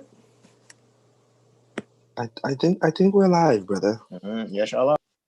I think we are, and I think we've been. Let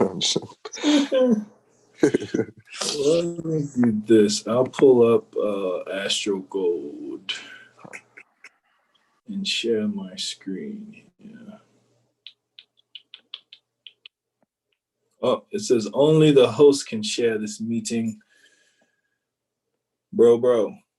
I think Hold because on. I got you. Hold on. Let me see. Let me see if I can make something happen. It should be so multiple participants can share. Give me 2 seconds. 2 seconds. 2 seconds. Just a segue, because I'm segment. Go right ahead. listening.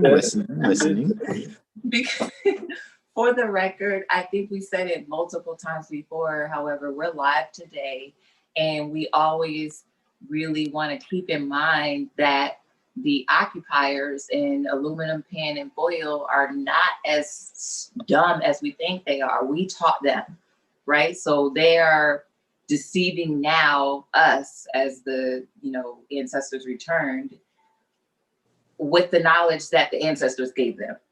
So let's not, you know, pretend that they are not also using astrologers and meeting on their own behalfs every said day or whatever the case may be for governmental purposes to govern other people's mental. They have your manifestation time, date, location. Why would they not utilize the energies that you came here with against you in order to stay alive? Wow. Indeed. Don't think they're not doing this. Like, I mean, I'm just saying for the record, astrology is not this taboo thing. We're not doing this for kicks. We're not doing this to say that we're the most erudite Moors. Islam. We're doing this because we're trying to salvage what we have left of, you know what I'm saying, lasagna. Islam. I yield. Islam. I'm trying to see if they're going to allow me to multi-share, because you know I'm on the iPad right now, and so it's different from the computer. On the computer, it says allow multiple participants. I mean, allow multiple sharing or whatever, but I'm not really seeing that here, which is odd. Yeah, not allowed. Well, we still have Mercury. I can bring up mine though if you like. I can bring up mine. Yeah. All right, so let me do that. I'll bring up Astro Gold. So, okay, so lesson learned in the middle of us doing it. All right, because like I said, it's impromptu. It's funny, I can do whiteboard and I can share my screen, but it's not giving me an option for multiple participants, which I'm thinking is odd. I don't know what box is. What does box mean? Okay, I guess that's not what I want to do. So, all right, so let's screen share. Let's just do screen, all right? That way. I will bring up Astro. Boom. That's how it is from here. And we're mostly going off of Eastern Standard Time. So this would be pretty much generally the same. So 12 degrees, Cancer, 9 minutes is on the rise. I yield the floor. Islam, 12 degrees. So home is on the ascendant, right? Mercury is okay. So up there, it's in the 8th now, right? Down at North Carolina, it's still in the 9th house. Either way, we're communicating. We're communicating about our inheritance, expanding our communication pertaining to our inheritance, our from our family. So I don't know, even the sun is creativity, children, right? We are the children, and it's in the 8th house. So 8th house is inheritance, family, inheritance, other people's. What's the word I'm looking for? Well, inheritance. I mean, it explains that, honestly. Values, so inheritance and family values, as we also have Venus in the 8th house. And again, I know on this chart you got Saturn in the 6th now. Is it? Yeah, it's officially in the 6th. However, I was looking at my chart down here, kind of a little more south, and it was kind of like essential values is where I was going at with that in the 8th house energy.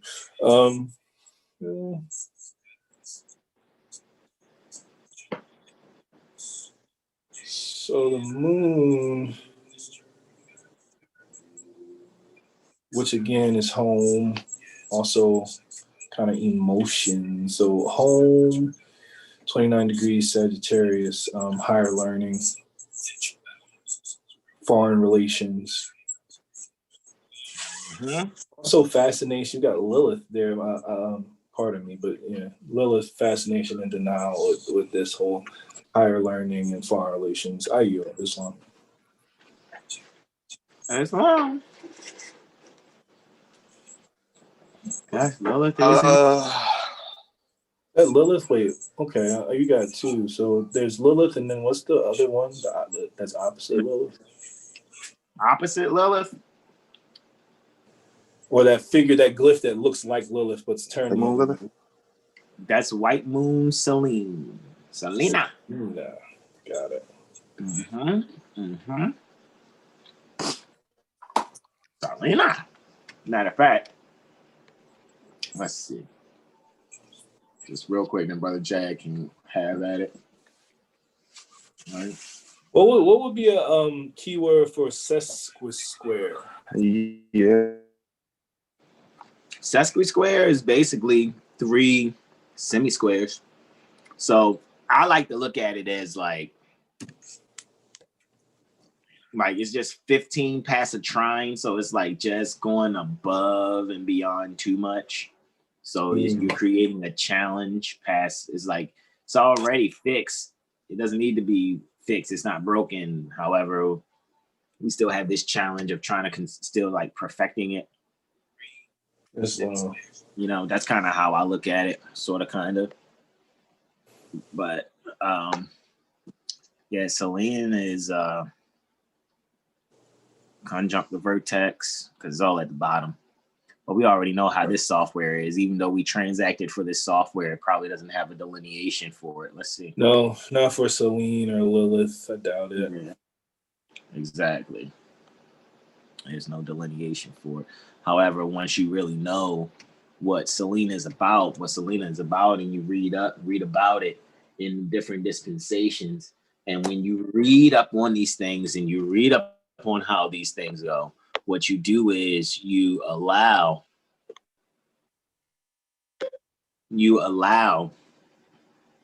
yourself to take the descriptions pertaining to these different energies in the charts and then see how you put them within context pertaining to reading someone's astrology chart. For example, you see Chiron in a chart. I don't think I have Chiron listed here. Oh yeah, it is right there in Aries at 6 degrees 11 minutes. We know that Chiron is the wounded healer. And when you get all the intel that you need pertaining to Chiron, in other words, its backstory, then you will know what Chiron is doing in the sign, in the house, in someone's chart or some event's chart, and how it is to be viewed as it's being expressed. And is it having a conversation with any other being in the zodiac? And those conversations are called aspects, which are those colorful lines in the middle of the wheel. Chiron is having quite the conversation with Saturn right now. It's an opportunity for Chiron and Saturn to discuss some things pertaining to,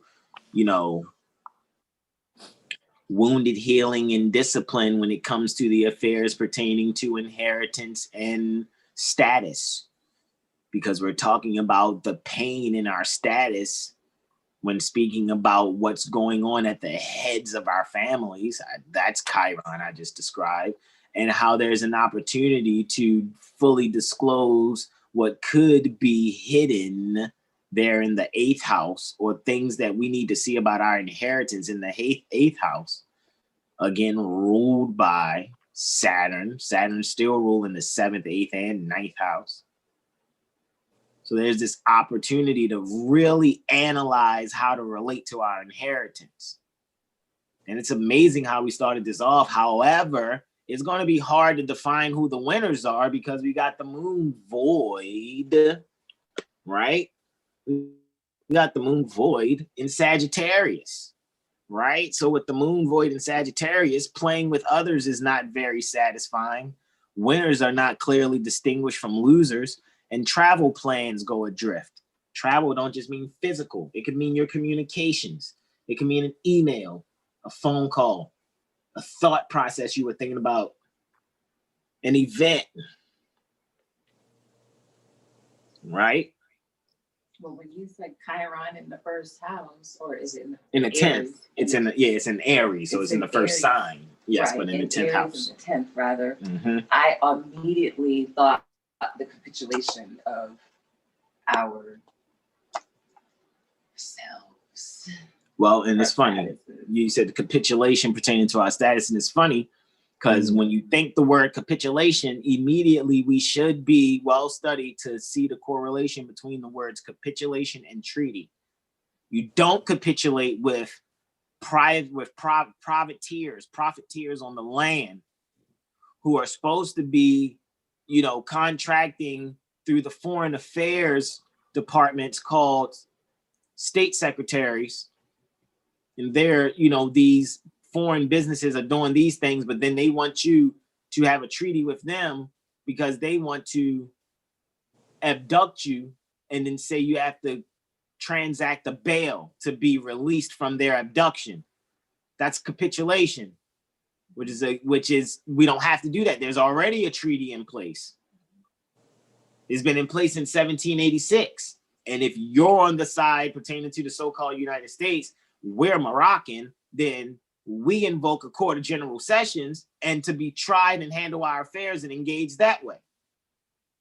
So that we're not classified, for the record, as 14th Amendment beings. We do not waive our right to a jury amongst our own peers. No, we don't. However, you got to remember, these are foxes treating you like a chicken. So as soon as you go to jury, no.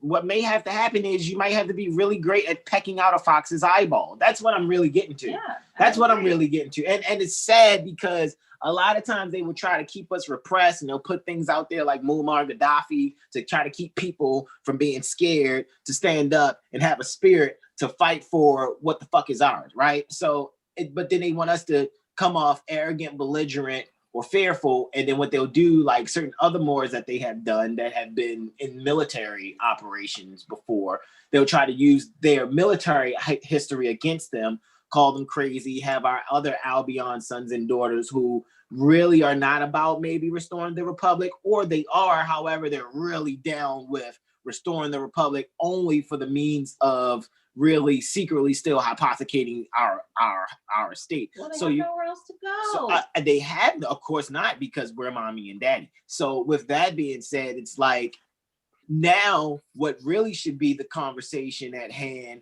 is, instead of people trying to find a we are the world, we are the children, kumbaya kind of solution to this, we need to analyze everything that's being said in this life. Flat out. And then make a decision if we're really going to be about this life or not. If you're not, then most people need to stop faking being Moorish American and just shut up and just sit down, or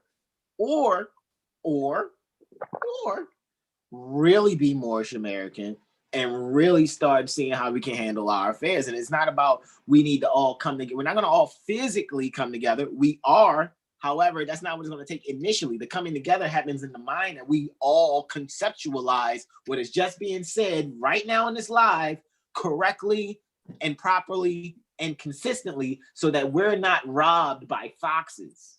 Because we're really not chickens. May I add to that, bro? I yield, Islam.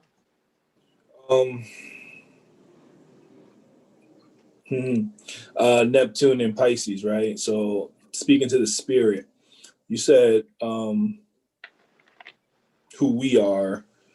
However, some beings, spirit, you can only be what you know, right? And if you only know that false matrix, then your concepts are incorrect, and therefore your reality is skewed. So you can't be what you don't know, right? And if you're not sincere and you haven't studied, then you can't honorably and truly be that.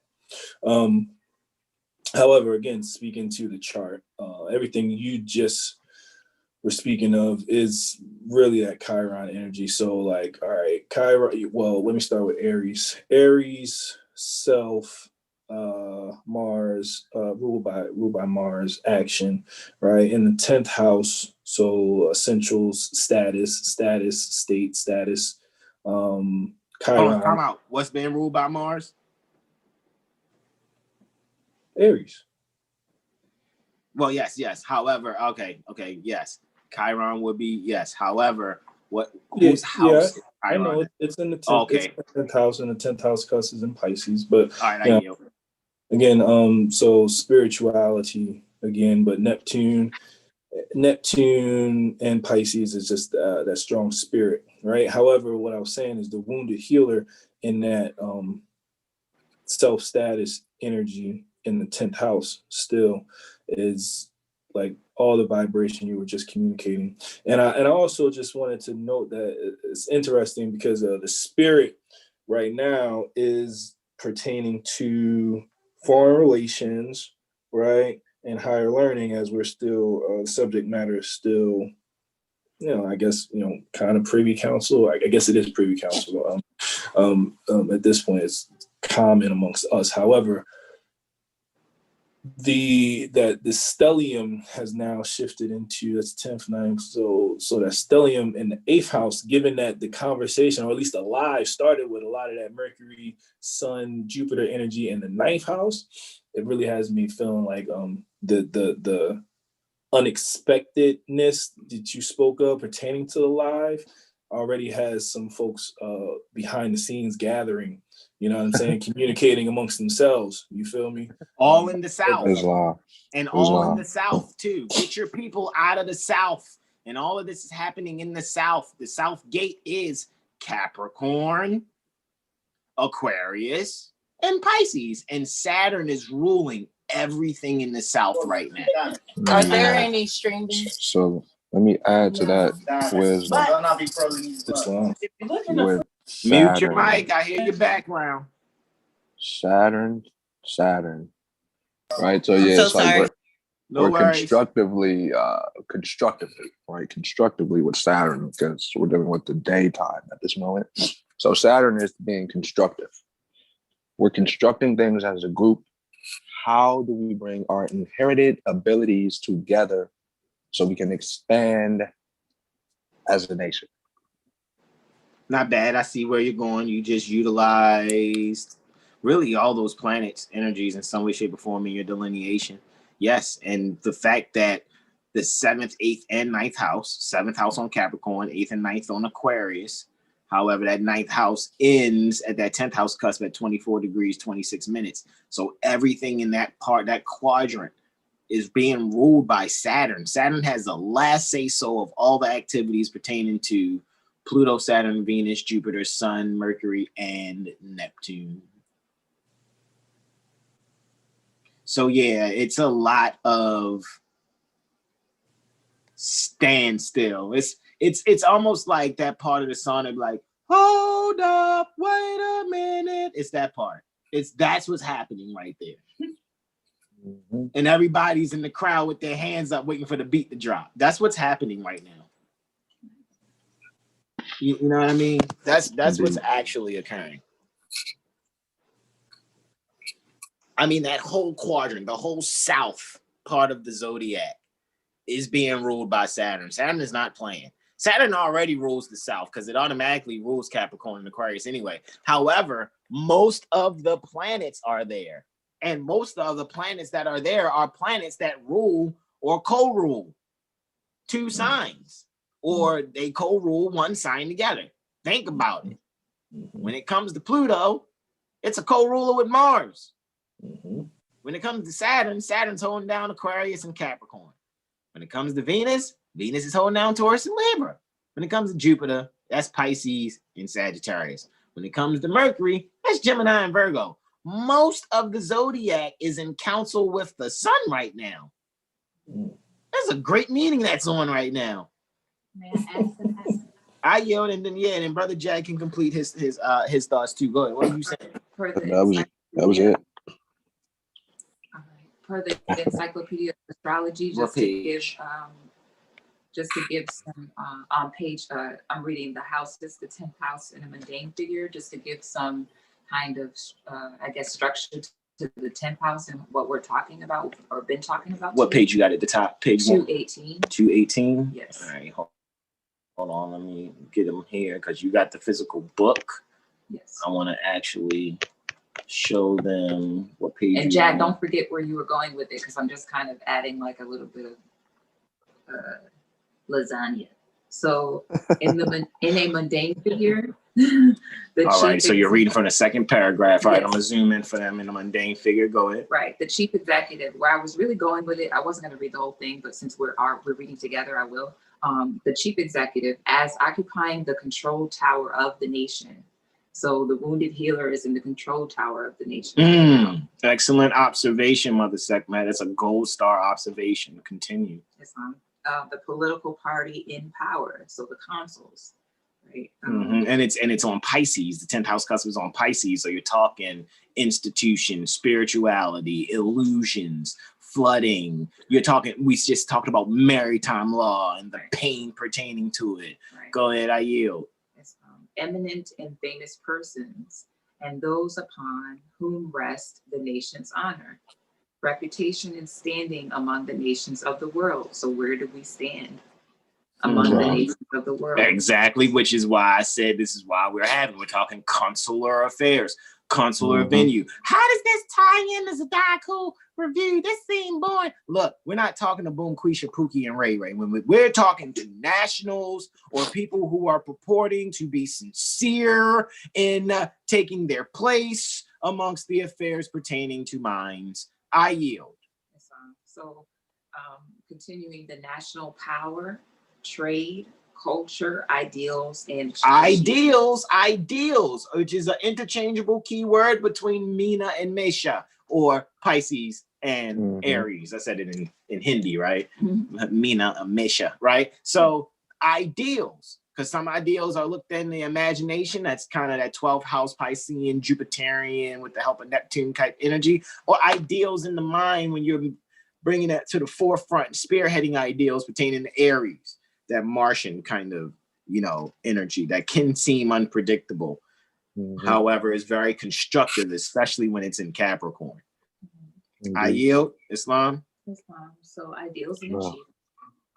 The most favoring planets in this house in a mundane figure are the Sun and Jupiter. So that means when we would have brought up the chart today, if we would have seen Jupiter or the Sun there, it would have been like, yay, that would have been a great time. However, it was there. At one point in time, the Sun and Jupiter did transit the 10th house. That was a couple hours ago. It was a few hours ago. When we first started. Right? Well, just basically, or even right before class. Indeed. Continue, we yield. Continue in the mundane figure you're reading. All right. So in a court of law. The 10th house represents what? The judge. Okay, continue. In a contest. The 10th house represents what? The referee. Ah, got you. Or it could be the planet in that particular house could be that. Got you. Continue. Right. So Chiron is being the referee. So Chiron could be the judge right now in the court of law. Chiron could be looked at as the referee, blowing the whistle. Right. Okay, and in an organization, how could Chiron be looked at within the 10th house? The supreme or governing authority. So pain, forced to make changes. Pain, the wounded healing, forced to make changes. Go ahead, continue. Right. Sometimes I'm just thinking about it out loud. However, sometimes, when you get that feeling after you kind of had an injury, a sports injury or something like that, and it actually feels good when it's healing. It's like, oh, it hurts, but it hurts good. Okay, got you. That's kind of just what I thought about with that whole thing. So it's like, yeah, it hurts to really recognize what's happened to us and the capitulation that's really taken place. However, it feels really good to know that we're going in the right direction. Yeah. And we're fixing it. And we're looking to enforce the only capitulation that we're looking to enforce, because there were obviously thousands of years of wars that led to this capitulation or treaty pertaining to peace and friendship, 1786, 1787. I yield, continue.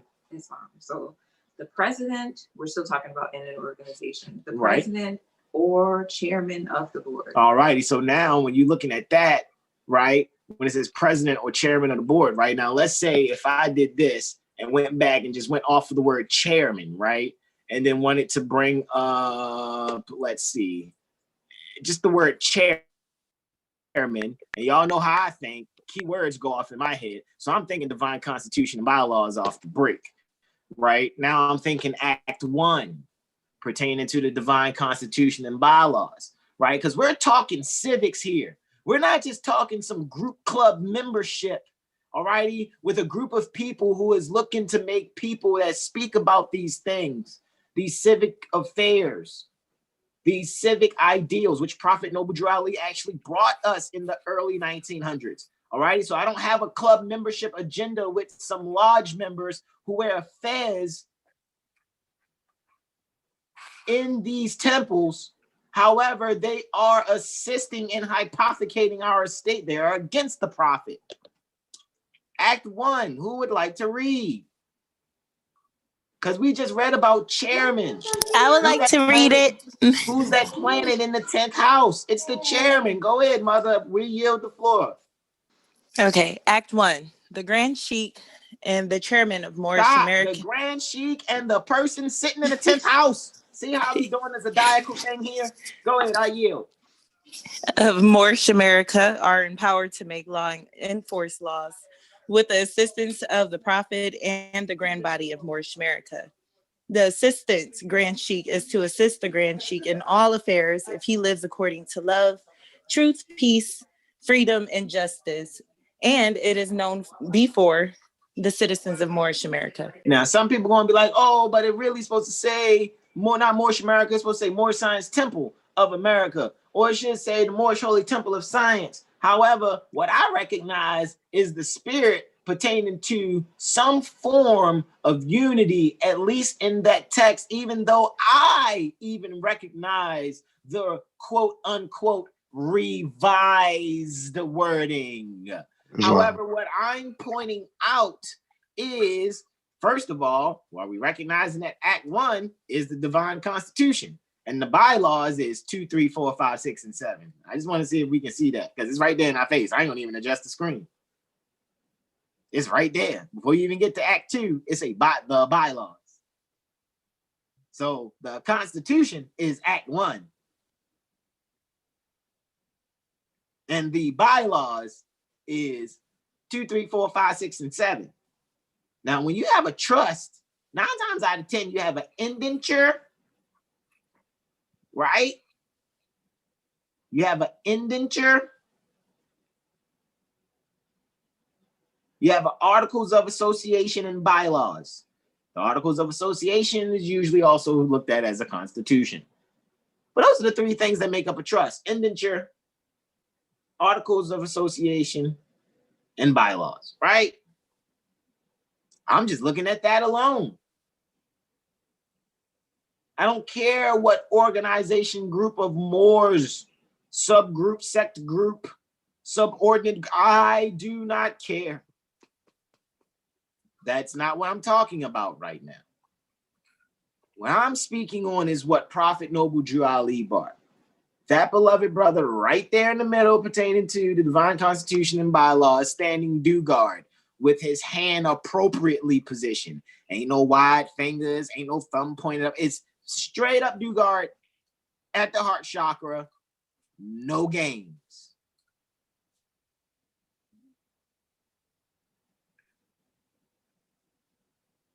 Let's be clear pertaining to what we're looking at.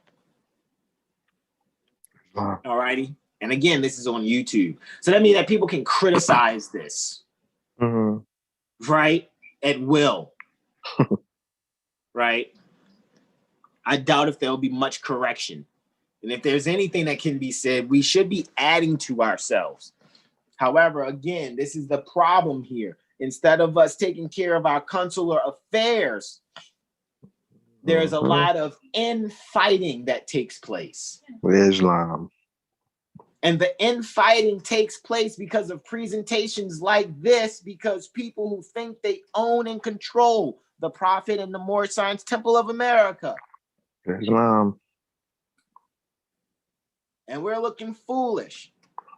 Getting recorded dossier after dossier. FBI record after CIA record after FBI record after CIA record after FBI record after CIA record of looking like foolish beings who can't really get it together in just making sure we have food, clothing, and shelter wherever we are on the planet.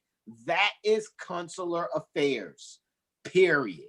To make sure we're secure wherever we go. However, we're too occupied with program belief systems and other means pertaining to hypnosis that keep us from being effective in executing our consular affairs. Is that clear? May I add to that? Islam, you may. Just an application based on what Mother Diamond had said previous in her experience in having her property abducted. She should have been able to invoke consular affair and get a consul on the phone live to witness and make sure that she's not being taken advantage of by. And the reason why the property is taken from those of us who know that our position is correct being national, being Moorish American, the property and things of that nature are abducted because these people know the game too, or know what's going on too. So it's more like, let's see what they do. We're going to take their property. Let's see what they do. Let's see what you do about it. Let's see if they really know who they say they are. Right. Correct. There's, And although there is no religious test required, which is a violation of the Article 6 in the Constitution, but they are religiously, it's a religious test. It's a test. It's war. And they're counting on no one retaliating. Right. Because they are banking on the people here at North America that have been misclassified as Negro, Black, colored, African American, that you all have been well trained to just bend over and take it. Yeah, but forget the misclassification. Pause. If I say being real, huh?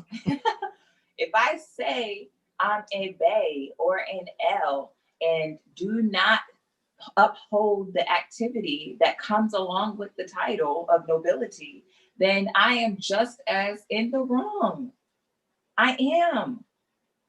Islam. There are too many, there's thousands of us, and not one of us can get on the phone at a time where there's one of us being held and detained or, for something that it has nothing to do with our consular affairs. I mean, the fact that where's the schools so that we can, how about meetings like this that we're having publicly that we shouldn't have to have publicly? However, if the conditions pertaining to what needs to be handled here were really being handled properly without there being sellouts that are said to sit seats pertaining to said organizations that handle the affairs pertaining to Moorish Americans. You know what I mean? If that wasn't, we wouldn't have these type meetings if there weren't sellouts in positions that should be making law and enforcing law. It's not enough to say you are an L or a Bay. No, it's not enough to say it. It's not enough to say Islam 3 times before every meeting and hold your hand like this all stiff and then hold your fingers like this and I like to get honest. That stop that. I'm not disrespecting your ritual. I'm saying it's not helping. That's what I'm saying. It is not helping. There's only but so much puppeting and entertaining to you guys that I'm going to do and or tolerate. I did what I did. I have a plan. A lot of that plan is executed. On to the next portion to the plan. There are things that are put in place. I'm industrious, for the record, not bragging. And I'm industrious, utilizing a mindset and doing it in a way that's not popular. So it looks corny, it looks square, it looks geek, it looks weird, right? When really it is what you need. And you may not even know it yet. This is why I think Prophet Noble Drew Ali, provided he really documented this in the oral statements and prophecies that he wrote. One day y'all gonna love me. But for somebody to say that meant that that day they didn't.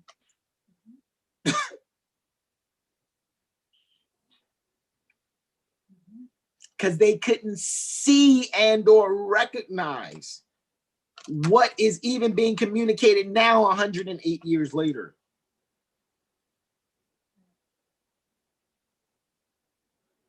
And we're playing with this.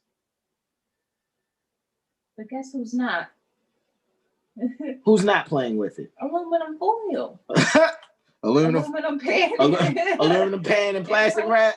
No, they're not playing with you. And they're disposable, and still the people will not dispose of them. No. The They're people being hefty. The people are too busy trying to get a job at Amazon. No. To pay off aluminum pan and plastic wrap instead of just balling their asses up and throwing them away, thus ending the jurisdiction in the kitchen. That rhyme? Should that be a song? Jurisdiction in the kitchen. Should we do it like with like a Little Richard type of voice? Because I really think it's sissified, is what I'm saying. You call me a sissy, make sure you call me a rich sissy. That's exactly what that is. Human trafficking is rich sissiness. Because these people are usufructally sucking your life's energy from you. For those of you that know etymology, know that was an excellent ass dispensation what I just gave you. So, yeah, I think you should say that last part one more time, just for the record. You know, just for the record. In other words, they're vampires. That's what I'm saying. This is on YouTube. You can all rewind. You know what I mean? You know what I'm saying? That usufruct. You know what I mean? Is it a human? It doesn't fight back. It doesn't know it has rights. Let me stick these fangs in it. Hold on, not too much. I don't want it to. Let me just let it think it has a headache. Let me put it back down now. We'll come back and feed on its mom later. Like what? Literally. Yeah, that's what's going on. So where are we? What time are we at? I mean, we can continue. Okay, so when it comes to astrology, guys, we've gotten a lot done. Alrighty, and just recently I shared at 7heelstar.com the Zodiacal Releasing Dimension Cycles poster, as well as the Annual Perfections Cycles study poster also. Right? So, and these things have been put out there because it is, a lot of these things are already out there freely. However, I know psychologically speaking, our people aren't looking for things. And so sometimes we have to use psychological tactics to get people to utilize people's nosiness against them. So since I know people like to be nosy and signify, let's now put things out there in front of their face. It's going to go, hey, what's that? All right, what, if people like to try to prove you wrong, and you want to try to prove me wrong, or whatever we're releasing, whatever I publish, great. Because when you go and see that your Albion sons and daughters are sitting there analyzing your ancestors' memoirs and purporting to translate or transliterate it from so-called Latin and Greek and all these other things, and then you're going to be like, oh snap, this is what we need not do. We need not to be jealous of people that have copper toned skin that wear fezzes that may be a little further ahead in analyzing our ancestors' history than where you are right now, because you were too busy trying to see if you like chicken over hamburgers in your fez. Alrighty, or you were trying to figure out if you were really going to be vegan, so you just won't eat land meat, but you'll still eat cake or cookies. You see what I'm saying? Or wear a leather coat. I just described me because I have a leather coat, and every once in a while I enjoy a cookie or a cake, but I will not do anything else that's, and that's what I'm saying. This, what I'm also showing you is, are we being real with ourselves? Instead of trying to sit here and let's go and teach the people and a trumpet on the mountain and stuff, how about we be real and analyze ourselves? That's why I even just said what I just said just now. To show you I'm clear, very clear. And I'm not gonna fall from it. Stop. I know it's, oh, I'm a pit bull. Oh, no wonder I've always barked. Now I get why people were trying to stop me from barking and continuing to meow, because now that I know I'm a pit bull, all the cats have got to run now. Because, not that I'm saying I'm going to beat the cats. What I'm saying is the cats have no jurisdiction on dog land. That's all I'm saying. That's all I'm saying. Or we can reverse that. With cats meowing, we no longer have to act like dogs. And we can see that dogs have no, jurisdiction on cat land. However you want to see that, the point that I'm making is foreigners don't run you. That's what I'm saying. Foreigners do not run you at all. All righty. Wow. Yes, we all can still be in harmony. It's 3:05. I mean, 4 minutes after 3. It's 15:04 actually. And what I would like to do is continue to go over these things and looking at a few things, right? Because you know what I would like to demonstrate even further, even though we're demonstrating how we just conceptualize and speaking about our affairs and what's really going on in the world. It's not emotional. It's not based on belief systems. It's not based on you. And if you don't make your meetings and all that other BS, reverse church hypnosis.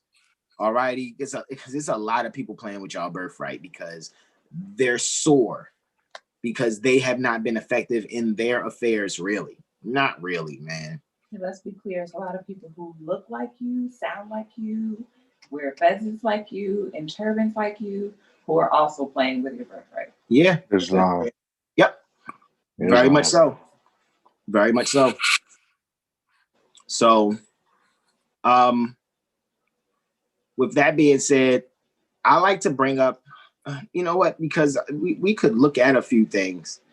Because like, I've been doing a lot of studying pertaining to our consular affairs, especially when it comes to AA 222141, provided that I've been looking to have some interactions with some of our kith and kin, so to speak, at Senda. However, in doing interactions with these beings at Senda, what came up was they was like, hey, we would like for you to join our team and do X, Y, and Z. However, according to Indian tax policy, you have to be taxed 31.2% TDS because you're a foreign, what they say, foreign resident, right? And when I saw that and read that, immediately my heart was broken. Provided that I know who I am, however, I have kith and kin at Senda who are obviously under occupation also, and they have an interest in to rob their family. You see what I'm saying? There's a difference. See, we have an astrological community, and so another astrological community saying, in order for you to do healing and your astrological practices with us, we have to get 31.2 pennies out of every dollar you make.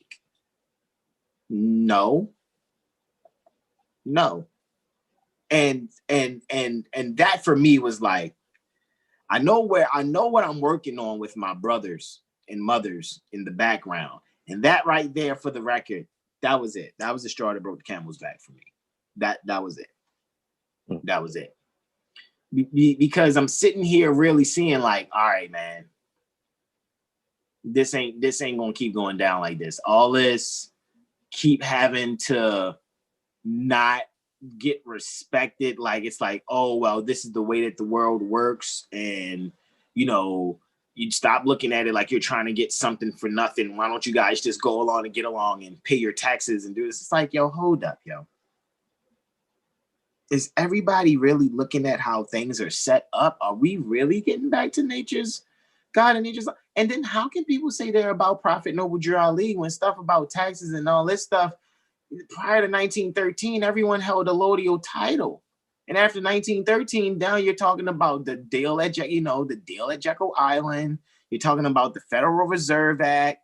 You know what I mean? You're talking about Woodrow Wilson doing the meeting at Jekyll Island, 1914. Like, all this is the same time to counter Prophet Noble Drew Ali. And then what they called the Emergency Banking Act was a means to take people's assets.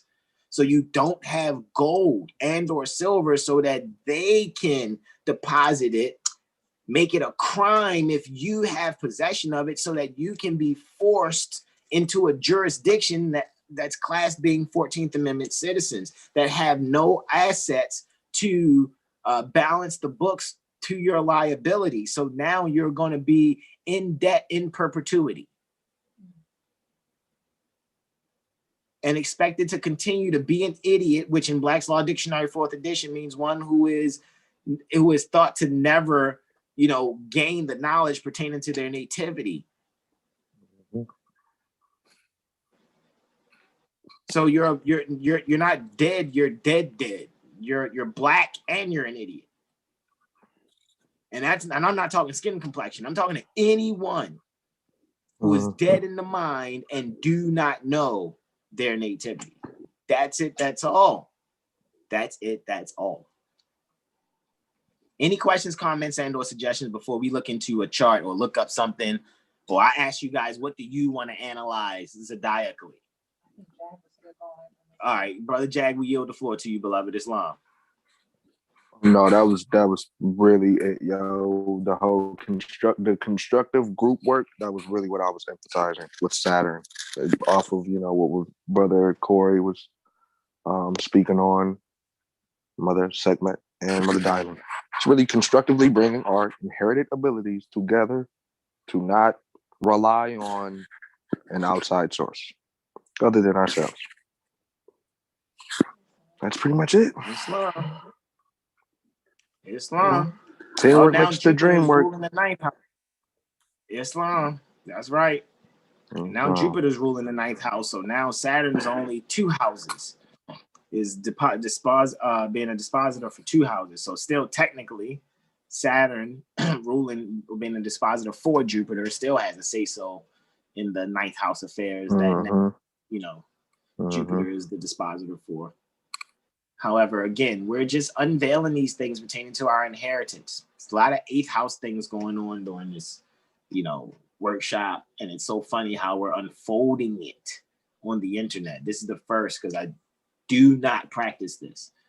You know what I mean? So this will probably be one and the last time in a very long time that we do this like this. However, it's out there for the record on different platforms, of course. And the people can go back and analyze these things for themselves, analyze the language that's being said. Don't come and be a groupie or a fan talking about, oh, that brother deep, he's so smart, and we don't care like that. We care that you grasp these concepts so that we can collectively think like this, move on the planet, and remove people that are smiling in our faces while they're robbing us at the same time. You can't trust a big button to smile. That girl is poison. Sometimes she comes in the form of Mr. Kim and Mr. Kim at your local corner store with the bulletproof glass between you when you go and get your now laters.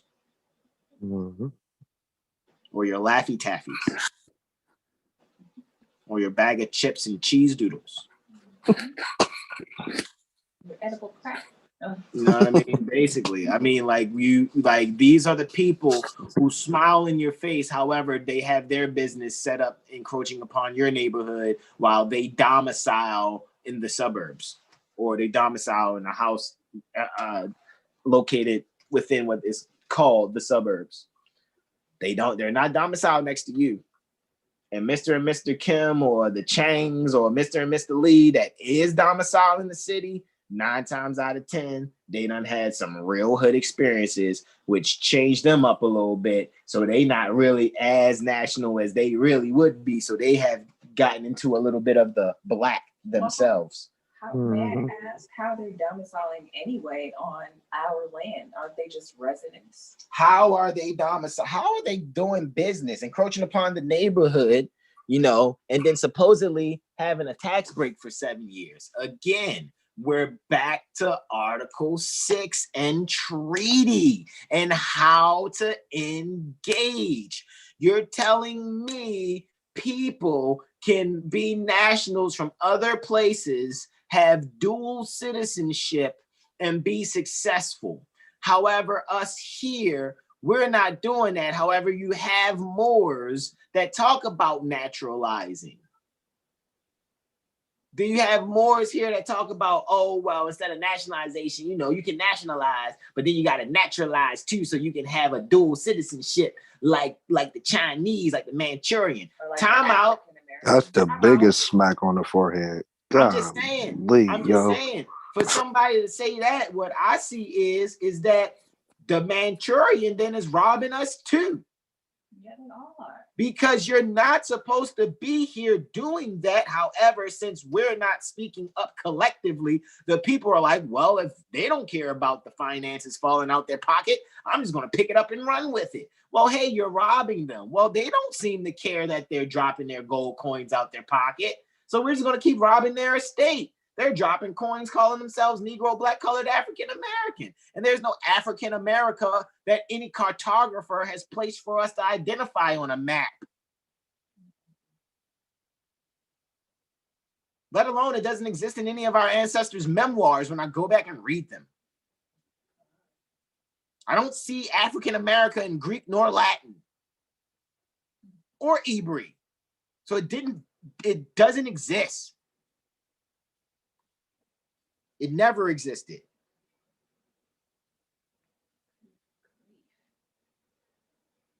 What are we doing but enjoying lying to ourselves because we don't want to have this conversation that we're having now?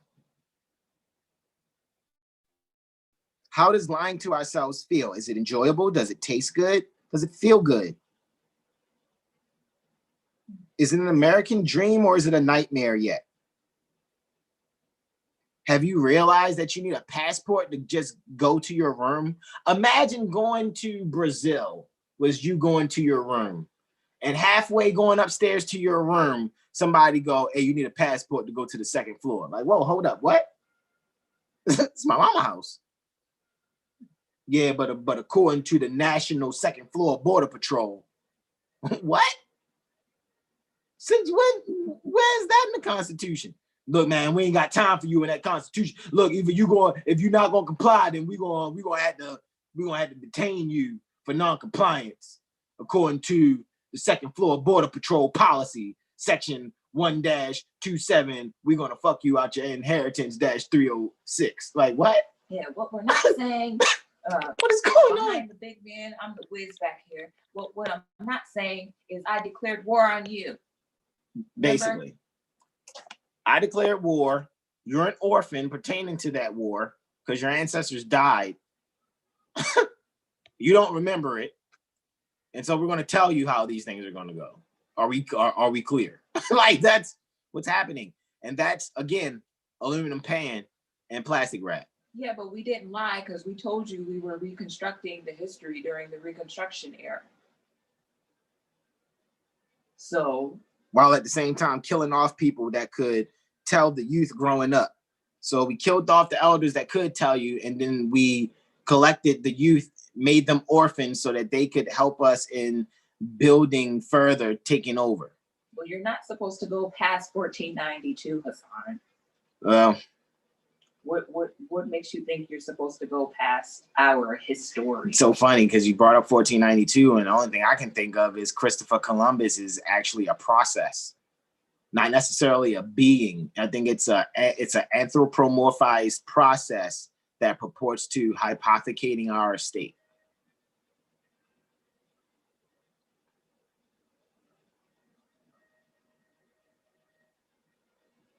Any questions, comments, and/or suggestions?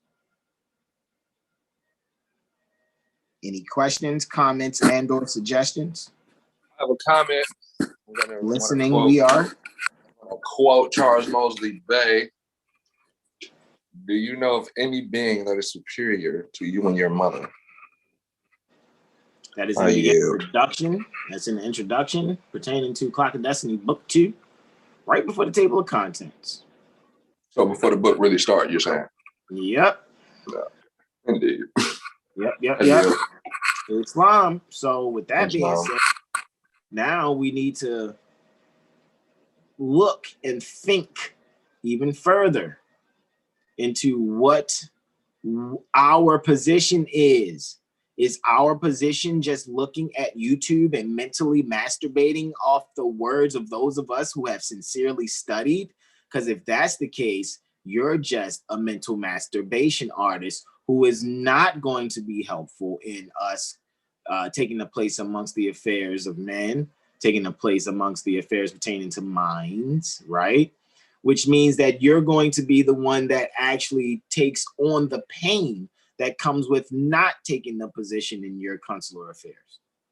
That's what it is. And when Mother Sekhmet said, oh, well, it's on RV Bay that you don't have to do X, Y, and Z, my only question is then if that's the case, then I am asking respectfully to those at RV Bay Publications, and I am not disrespecting Mother Rosmariah V. Bay at all.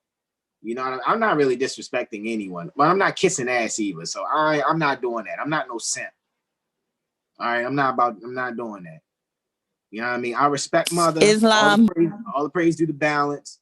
You know what I mean? I'm not no simp. That's just what it is. And even though in my growth, it would be like, all praise due to mommy. Yeah, that's because I'm sitting here and getting a lot of the patriarchy out of my mind to balance it. And once I got to the balance, all the praises due to balance. Period.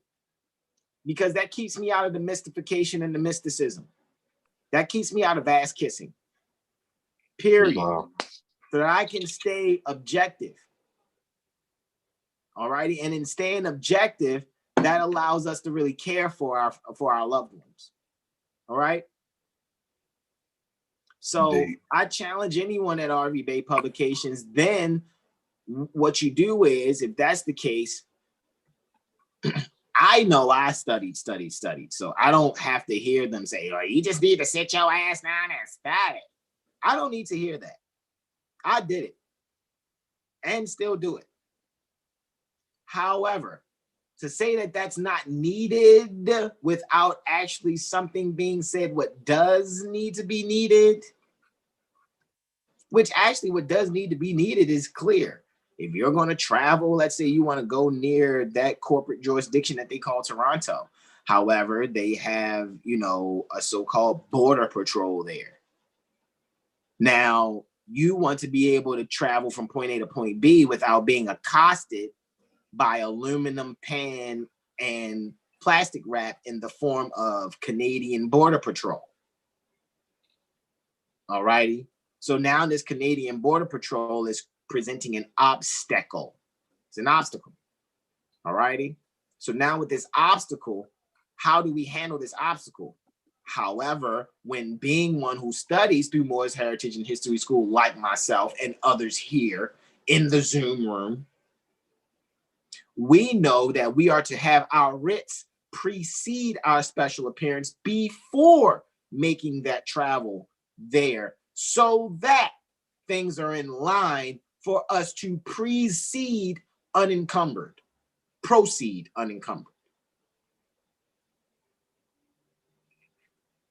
Right. And you cannot get that from a package, by the way. Can't get it from a package, nor is it something that's popularly exercised, even though it is the instruction. Is that clear? Yes.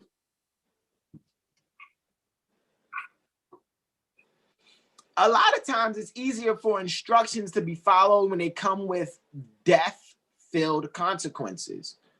Do you need to be instructed to not use a toaster or a hair dryer in the tub? All it takes is for you to see one being get electrocuted with a toaster or a hair dryer being thrown in the tub. And I'm talking about while it's still plugged in and you throw it in the water. So that's an instruction that's easy, that don't have to be written everywhere in multiple books published across the world and distributed. Don't throw plugged in appliances in the tub while you're in it. You don't need it. You don't need a doctrine for that. Your ass don't want to die. That's how you need to be when it comes to consular affairs. People looking to tax you, people looking to use different hypothecation instruments, i.e. mortgages, passports, license instruments, people looking to use those things, is the plugged in appliance thrown into your bathwater while you're in it. They're trying to electrocute your ass. They're trying to shock you. And speaking of shocking, right? All these planets are where? In Aquarius. Co-ruler for Saturn, for Aquarius, is Uranus. Where's that at? And the sign that pertains to family values, the family jewels. What's that? Taurus squaring Saturn. Saturn is moving on its way to square Uranus. Mars and Sun just finished squaring each other. Mars is on its way to squaring Mercury. I just want you guys to see the energy that's actually occurring and happening as I'm speaking. You tell me if it's quite the zodiacal review you expected. And this is not how we normally go in. Trust me, we're on our different computers. We got Sirius up, and then Brother Jag could be able to share Solar Fire, while me and Brother Corey also have Astro Gold. We're just like a astrology software party mixed in with all other types of stuff going. You know what I mean? Literature, astrological parties. You know what I mean? Straight up. All right. So coming out of that screen share, we're at 1524. All right. I say what I would like to look into and give them a good little go around into something. What chart would you guys like to analyze for the record before we yield class today? What chart would we like to analyze for the record?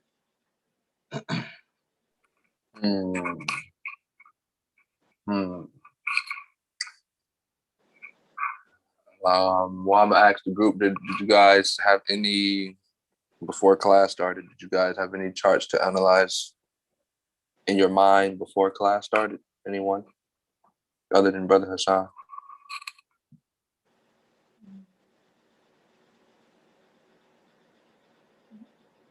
All right. Well, if not, no problemos. All right. No problemos. How about I had the Go ahead. I was going to say I had the transiting chart in mind, but we had already covered that. So it was basically what was highlighted to me was the moon being void in Sagittarius at the time. It's not. So the moon's not having a conversation with anyone. Right?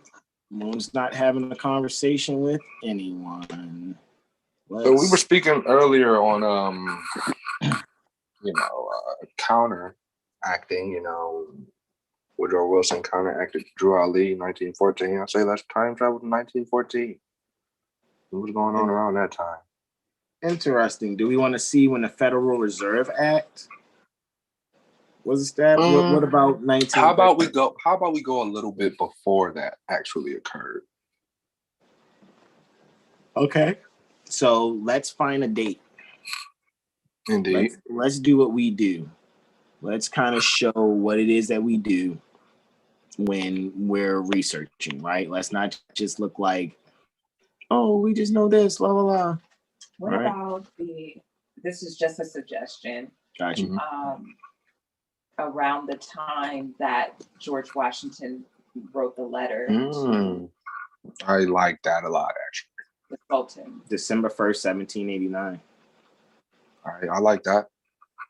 And that's not too, that was like a month and 6 days ago.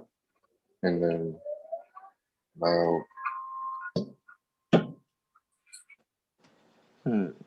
because this was like,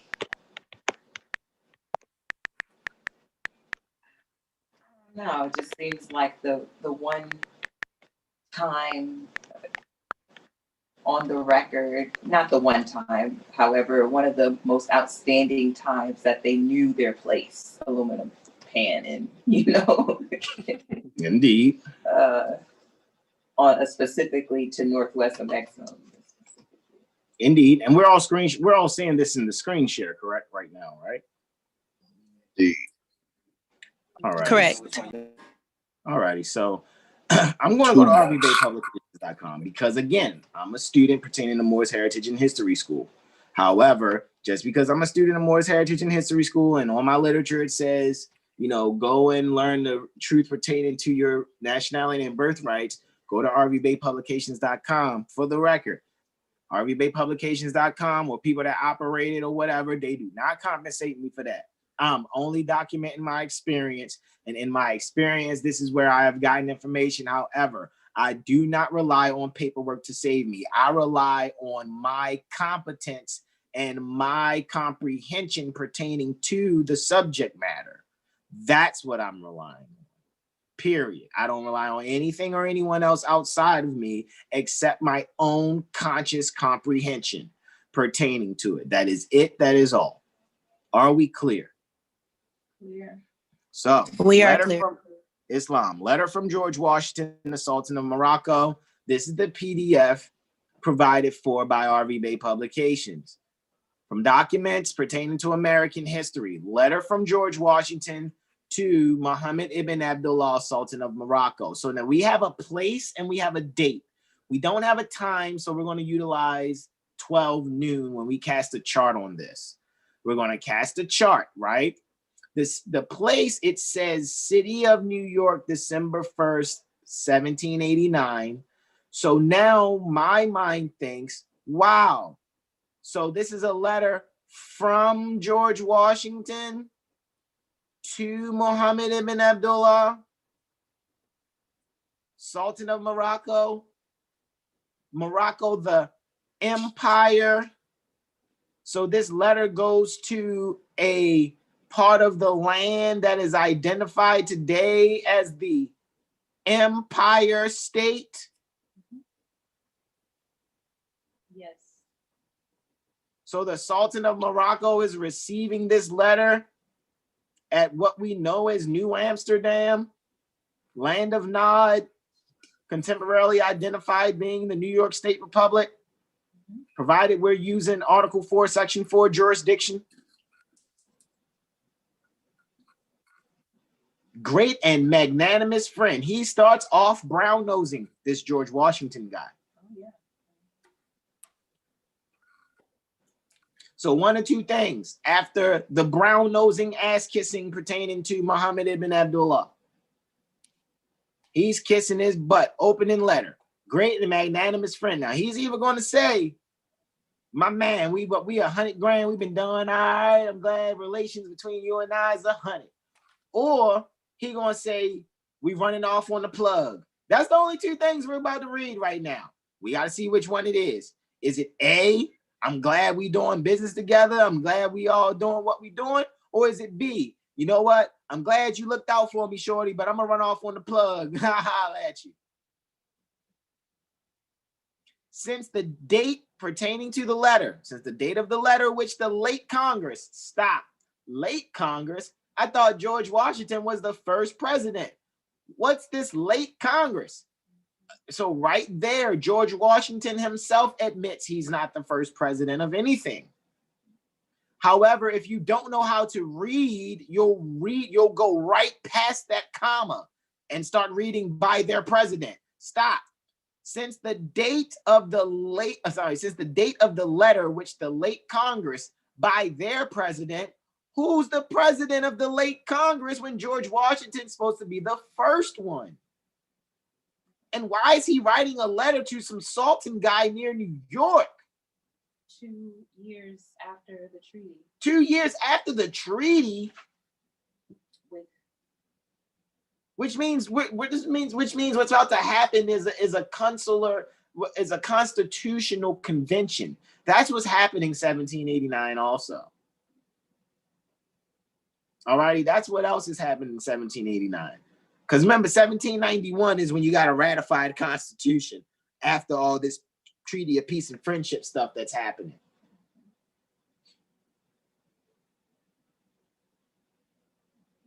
So, I mean, just off the break, my man starts off the letter kissing butt, and then he's saying he's recognizing a late Congress and a presiding officer over it. And he's not calling you African American. I didn't even get to the first period yet. I'm not even finished the first sentence, and it's so revealing because I know how to read. So my mind is thinking like, whoa, what late Congress and what president? I thought George Washington, hold on. And why are there any sultans in New York when we're Christians? Sultans, New York, we're Christian. We obviously must not be Christian. George Washington's obviously not the first president. The Sultan is obviously the man, because the so-called first president is recognized, writing a letter to him, kissing his butt, and then recognizing some late Congress and their president before him ever being such. So what is happening? Wordship And dispeller.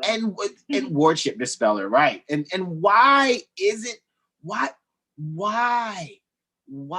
something being done about it massively here at the North Gate? Why? Because the people have been well trained to bend over and take it without questioning them being screwed.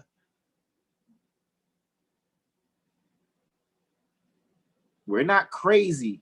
We're presenting to you the record. Since the date of the letter which the late Congress, who are they, by their president, who is that, who is he, addressed to your imperial majesty, which again, that's the Sultan, the United States of America have thought, I didn't know the United States of America could think, but obviously this is a thinking entity. They have thought proper to change their gut. So they've thought proper to change the way that they're ruling their mind, because that's what government is, ruling the mind, right? And institute, okay, there's a Piscean keyword, institute a new one. Okay, so now they saying, yo, we about to rewrite something because we thought proper for ourselves that we needed, which means there was a mindset that they had that they're in disagreement with. So not only did you start off the letter kissing, but you're recognizing people before you that you are not. And then you're saying, you know what? I'm thinking we're going to do things our way. Who are you talking to, George Washington? You don't have the authority. However, you're so gangster in your approach that what you just said is you're going to take whatever. That's what you're going to, you're just going to take it. You don't care. You're not asking. You're not looking for consent. You're going to take it. That's what you're saying. You're saying you're going to take it, George Washington.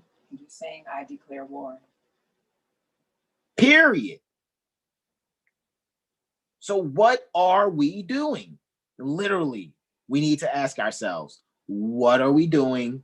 What are we doing? Getting to the people in the chat. I just saw there was some people in the chat. Guys, my apologies. I know we've been really focused.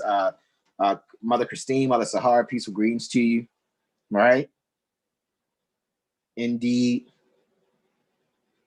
Peaceful greetings. All right. So the mothers are showing out today in class. That's awesome. So I still am not at the first period yet. So they want to institute a new one.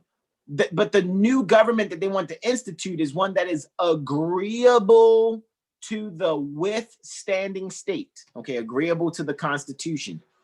What Constitution? It hasn't been ratified yet. Oh my, yo.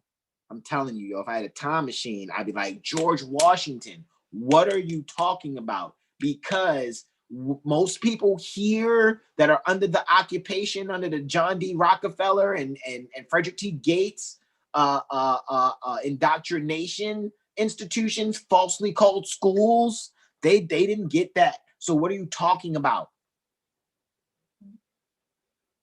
Right? What Constitution?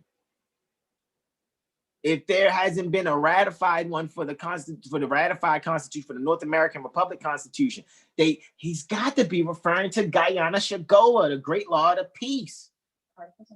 Period. Because when you talk about the law of the country in the treaty pertaining to peace and friendship, ratified 1786, 1787, you see what I'm saying? The Treaty of Peace and Friendship, when you're talking Treaty of Peace and Friendship, and it refers to the law of the country is Guyana Shagoa, which is falsely identified as the Iroquois Constitution. That's because that's what French-speaking people called it.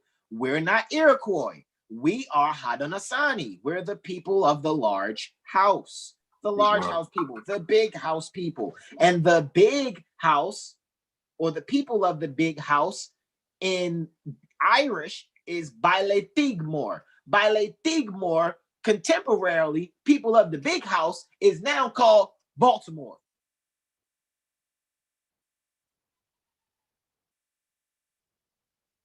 Chief Powhatan. Most of the streets around here near the Baltimore Corporation is recognizing that Algonquin tie to the land. The history's not hidden, provided you know how to read. I'm still not at the first period yet. Islam. Agreeable to the Constitution, of which I have the honor herewith to enclose a copy. So not only did Joe write a letter, kiss the Sultan's tail, recognized a Congress and president before him, and then said, yo, we got a new way we're going to govern ourselves according to the Constitution. And in case you don't know what that Constitution is, I attached a copy. Who is he talking to? And he's the servant. There's a bad mamma jamma here, boy. He is out of order.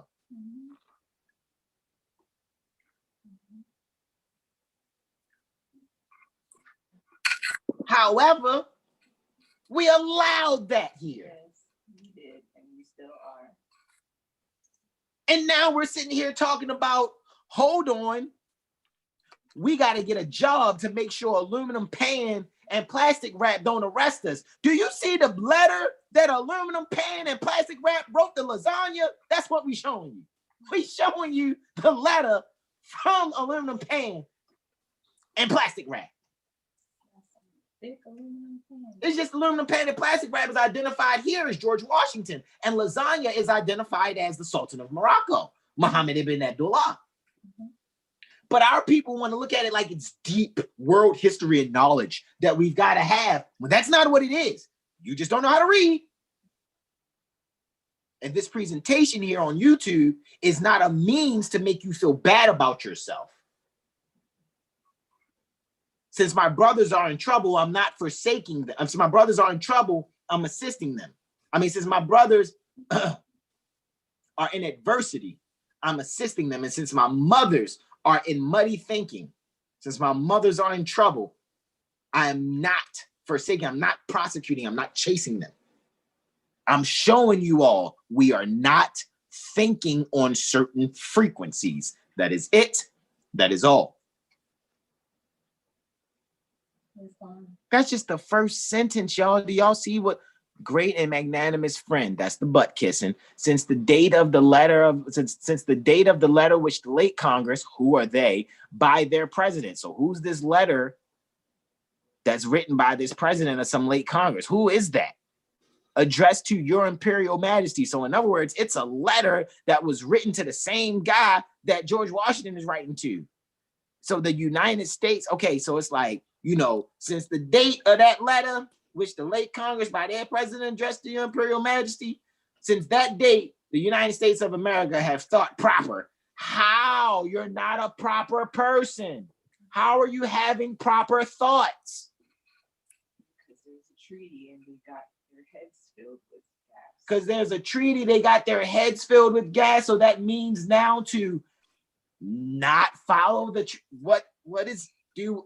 And we haven't done anything about this because we've allowed ourselves to have these meetings, not war, and then still get warred upon while we're sleeping. We're very forgiving people. We're very forgiving people. This is true. This is true. Yeah, but is it to our own demise? Is my question. Yeah, it has been. It to the fullest extent. I haven't even gotten through the whole letter because the first sentence has enough information in it to make you go, hold up, wait a minute. Hold up, wait a minute. Come on, man. Again, we keep bringing this conversation full circle.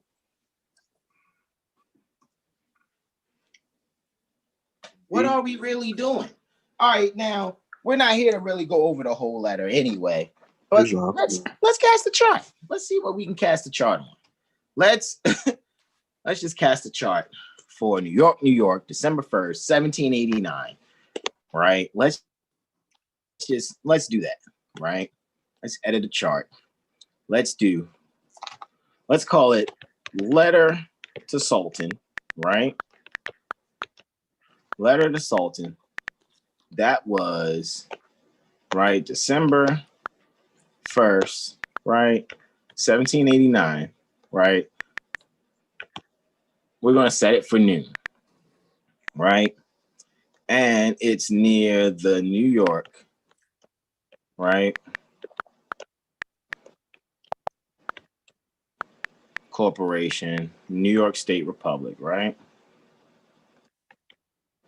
Probably wasn't even identified as that then. No, because it was Iroquois or so-called Iroquois territory. Well, even if it was considered that, it probably wasn't. It probably, because you got to remember, this is 1789. You got to not forget things like the Articles of Association, Articles of Confederation, Right. you know what I mean? Things like that or whatever, where, people weren't identifying things like that. You know what I mean? Because a lot of, so funny, because sometimes I just really look at people here in North America were chilling, and all the people that were not in line with how people other places were trying to rule over them, they were those people's, let's just say it's a membership somewhere else. And that particular membership corporation, they had people who weren't following the membership corporation policies. So they were exiled here. And in them being exiled here, they started their colonies. Do you get what I'm saying? Or colonies of them were made here, and the colonies weren't actually anything but boot camps, prisons, concentration camps, actually. You know what I mean? However, the people, when they got here, they got the balls like, well, shit, they all the way over there. They can't do nothing to us. And if they want to do something to us, then we need to know how to fight them back. And that's what I'm saying, that we're not doing. We don't know how to fight back. We think we know how to fight back physically. However, where we need to know how to fight back is in the mind, constitutional. That's where we really need to learn, honestly. So that's just how I'm looking at that and seeing that, right? So let's hit go on that, right? And this is what we're looking at. Very interesting how the sun is at Sagittarius at 10 degrees, 1 minute in the 9th house for this chart. And this is using local mean time for that area, right? So the local mean time would be 4, 5, 6. Look at that. Wow. Plus 4, 5, 6, right? It's just amazing, right? So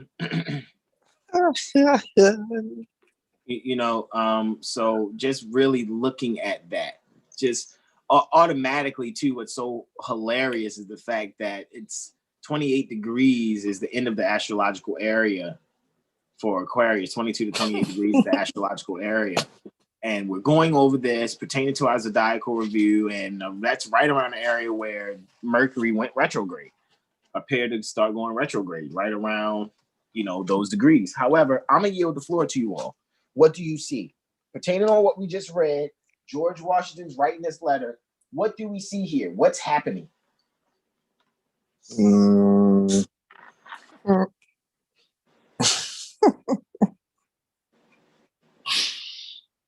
the moon is in Taurus, right? So Taurus is dealing with the resources. It's dealing with land. It's dealing with relating because Taurus is ruled by Venus. So Taurus being in the 3rd house, there's the letter being sent to the general, right? Because it's opposing Mercury. To the Sultan, the letter being sent to the Sultan. To the Sultan, right? Yeah. Right. To the Sultan. The moon is in the 3rd house next to what? What's that? South Node. South Node, yeah. Okay. So it's bringing up things from the past, right? Mm-hmm. Bringing up things from the past. South Node, right? However, what's ruling the 3rd house? Venus. Where is she? Venus is in the 11th house in Capricorn. Hmm. And that's a trine. So there's Interesting. some sort of harmony with relating and transforming those relations What are the or degrees? I'm resources. listening to you. We got 28 degrees, 21 minutes. Moon, 28 degrees in Taurus, 21 minutes. And then Venus is 24 degrees in Capricorn, 14 minutes. It's 4 degrees and 7 minutes apart. Who has the degree meanings? I know 23 degrees Capricorn is governmental authority. I know that. If I'm not mistaken. Bear with me.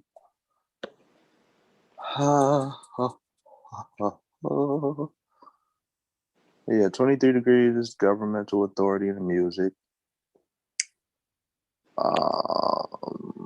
23 degrees, 11 minutes, Saturn South Node. It's more past life things, dealing with the past. 24 degrees, 43 minutes, that's a fixed star. Terabellum. It's cunning, mercenary of fortune, with a guilty conscience, and an unsavory reputation. And that was pretty much that Venus degree. He's dealing with that energy. In And 1789. that's right there. Terabellum, Omega Sagittarii. Mm-hmm. Venus, Saturn nature. See how they're using the Greek and the Latin. The Greek letter being used is determining the magnification or determining the magnitude pertaining to whichever star is being said to be identified in whatever constellation. So even though we're in Capricorn, we're identifying a star designated by Omega. However, it's the Omega, and the Omega Greek letter denotes in magnitude the last, because you see alpha through omega right here. That's how you count. Alpha is the first largest magnitude, and the last magnitude is omega. So you go here 1, 2, 3, 4, 5, 6, 7, 8. 8 times 3 is 24. So the 24th brightest star in the constellation Sagittarius, or the omega magnitude star in Sagittarius, is Terabellum. All right. Indeed. So even here, it lets you know you can't say you weren't told, because even here you're still being showed that Greek and Latin must be known. Period. You must know Greek. You must know Latin.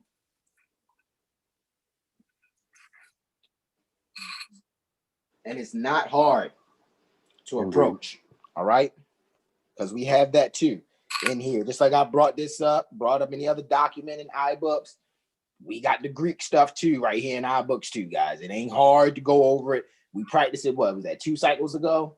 We practiced the Greek and the Hebrew and some of the Latin. All right. May I just add to that? Just seeing some of these, the description for this degree is very telling of the space, the headspace that George Washington was in, because he's thinking of, a way to cunningly communicate. Yes. Because this is Venus's degree that's ruling over the 3rd house. Continue from the 11th. Continue. Right. And so trying to convince of sharing this land and agriculture with the influence of Mars, which is war. That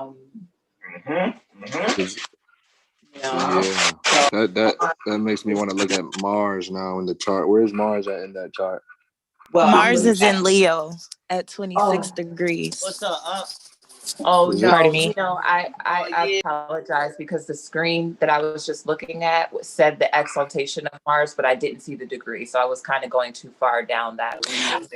You know what? And I'm into, yeah, right on that. I'm glad that you spoke on the exaltation in Mars, because that's what was standing out to me as well. Mars being exalted in Leo at 26 degrees. So I can imagine the strong will and desire that was felt Capricorn. at the time. Mars exalted in Capricorn, 28 degrees. Go ahead, continue though. Continue. I got your back. Go ahead, continue. Okay.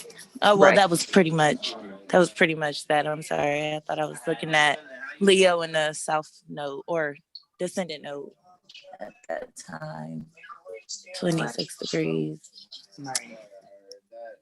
You're good. Yeah, y'all good though. Y'all good. But I mean, however, a cunning mercenary is totally what energy he's bringing to the table, through Venus, which is values, finances, and For whom? for him, For obviously his own right. own, yeah. Right. Continue to get into it, Mother Shun. You can still get in. Don't go back. I just wanted to make sure y'all correct about y'all placements. I know where y'all spirits are leading y'all though. So I want y'all to stick to that, because technically, yes, Venus at 24 degrees is just 4 degrees away from Mars's exaltation degree, which if that's standing out to you. So yeah, when we do bring up the chart and look at Mars, where is Mars? It is in Leo conjunct Regulus. Mm-hmm. And it's in a fucking 7th house. Yes, 7th house. Let's go. Or yeah, Well, 6. technically, it's I in can't the tell 6th. from this Yeah, view. it's in the 6th. Oh, yeah. Yeah, it's in the 6th. Yeah. You're a wise man. Yeah. So that's hospitality, taking care of, others, pretty much. I don't really want to say community, but I guess it all goes hand in hand. Well, look, it's funny because if you were to look at where Mars and Uranus is now in Taurus, they're together in Leo. So obviously there was some shocking, unexpected communication, you know what I mean? Or pertaining to some servant. There's this servant who's being unpredictably shocking and had the nerve to purport to communicate beautifully. He used beautiful words. Great and magnanimous friend. That's Venus in Capricorn in 11th house. So he's trying to structure some beauty in how he's about to shock the king, shock the sultan, which is the Leonian energy. Right. And at the same time, just piggybacking off of that, where we were talking about the moon being at 28 degrees Taurus, that degree, because I was looking at that while we were looking at the Venus degree, in the Encyclopedia of Astrology says literature, powerful will, and organizing ability. So the powerful will in his literature, in that letter, was exuded, with this motherly, moonly, Taurus being the bull. So he's kind of bullying his way into the Sultan's mind, you know what I mean, through this letter. I think it will be coming off a conjunction of, matter of fact, I'm gonna bring it up. What you just read, you just read the Taurus, the Taurus degree for the moon, right? Right, at 28. So, and now we go back to Taurus, right? And you were reading the moon degree for Taurus, which is here at 28. However, it's very close to Alcyone too, which I think if we were to do the mathematics, because remember, this book was recorded 1925, which means 1789, the star Alcyone would have been a lot more sooner than 28 degrees, 52 minutes. So that means that Venus could have been coming off of a conjunction, you know what I'm saying, with Alcyone, which is that energy too. I would look at that energy also. Read Alcyone real quick. Alrighty. So Alcyone, and is that, I don't know the Greek. So hold on, let's just say that's Eta. Eta, it looks like an N, and Eta I think is the 5th largest magnitude. Let's see. Eta is alpha, beta, gamma, delta, epsilon. No, that's 5, 6, 7, 7. Eta is number 7. Right. It's the 7th largest magnitude, right? So back to Taurus at 28 degrees. Now, granted, like I said, if we were to do the formula, right? 1925 minus 1789 is what? Y'all do the math. I'm not going to grab my calculator. Y'all grab y'all calculator. So this way we can actually see where Alcyon was during December 1st, 1789. All righty. So I'm just going to give a rough. 136. So 1925 minus 1789 equals what? 136. 136 multiplied by 0.838 equals what?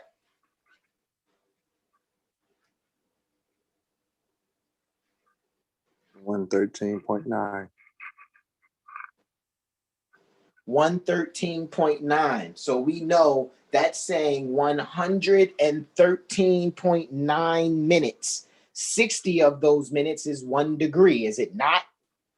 Islam. So we're going to take away 60. That means we're left with 53.9 minutes, which is roughly 54 minutes. So we're just going to take away that 52, right? So we had 27, 52, 26, 59. So let's just say we're roughly at Alcyon during 1789 was approximately at 26 degrees Taurus, 58 or 59 minutes. Is that clear? So that means that Alcyon was at the point that's dealing with fortune by marriage, or the Mars-Uranus conjunction that took place almost 200 years after that, March 1st, 1942. So with that even being said, let's just even think about that Venus during that time coming off of this Alcyon energy. I yield the floor. Alcyon is what? It's 4 degrees 2 minutes north, all righty, from where we're looking. All righty, Alcyon, the 7th brightest star in Taurus is what? It's Eta Tauri. What does it say? I yield. It's a greenish yellow star, the brightest of the Pleiades, representing one of the 7 daughters of the nymph Pleione by Atlas, who by Neptune became the mother of Hiereus. The names of the other 6 are Maya, Electra, Taygeta, Sterope or Astro, Celano, and the invisible or lost Merope or Merope. Yeah, so Sterope or Merope. Yep, go ahead. And why is it lost? Continue. Remember, this is like that mythology being told so that the people can understand the stories anthropomorphically that the griots were telling. Go ahead, I'm listening. All right. So Merope, who concealed herself from shame at having loved a mortal. That Alcyon was at one time presumed to be the center of the Milky Way galaxy, indicates that the ancients may have visualized Atlas at resting on this point while supporting the Earth on his shoulders. So this is a Mars moon, which also nature. deals with, pardon me. Yes, it has a Mars moon nature, but when talking Atlas, you know, you're also talking about the first cervical in your vertebrae. The atlas is what your head sits on, and then the axis is the vertebra, the vertebra under that one. So you have the axis, the atlas place, and the axis place. Atlas is ruled by Aries. Axis is Aries and Taurus. When looking in the Encyclopedia of Medical Astrology by Howard Leslie Cornell and looking under the article for vertebrae, and then you'll see what the atlas place, which is the first cervical, is. All righty. Right. So continue. I yield. So saying that the atlas may have visualized the atlas as resting on this point while supporting the Earth on his shoulders right there at the head. Well, that makes sense. So continuing, Mars, moon, nature, eminence, if conjoining sun or moon, accidents to face or blindness from smallpox, a strong love nature. All righty. So that's what would be considered by most astrologers when it comes to certain alignments at that portion. However, what we're realizing is that Venus is coming off a conjunction at this time that the Sultan is receiving this letter. So actually, this letter could have been written at a time where the moon was completely trine Venus, or Venus was completely conjunct Alcyone. Do you get what I'm saying? Right, but if the letter's dated for that date, it's dated. Well, okay, I get it. It could have been written on that date. It should have been if he dated for that date. Exactly. I'm just putting it out there as a means for us to always analyze what we're looking at completely.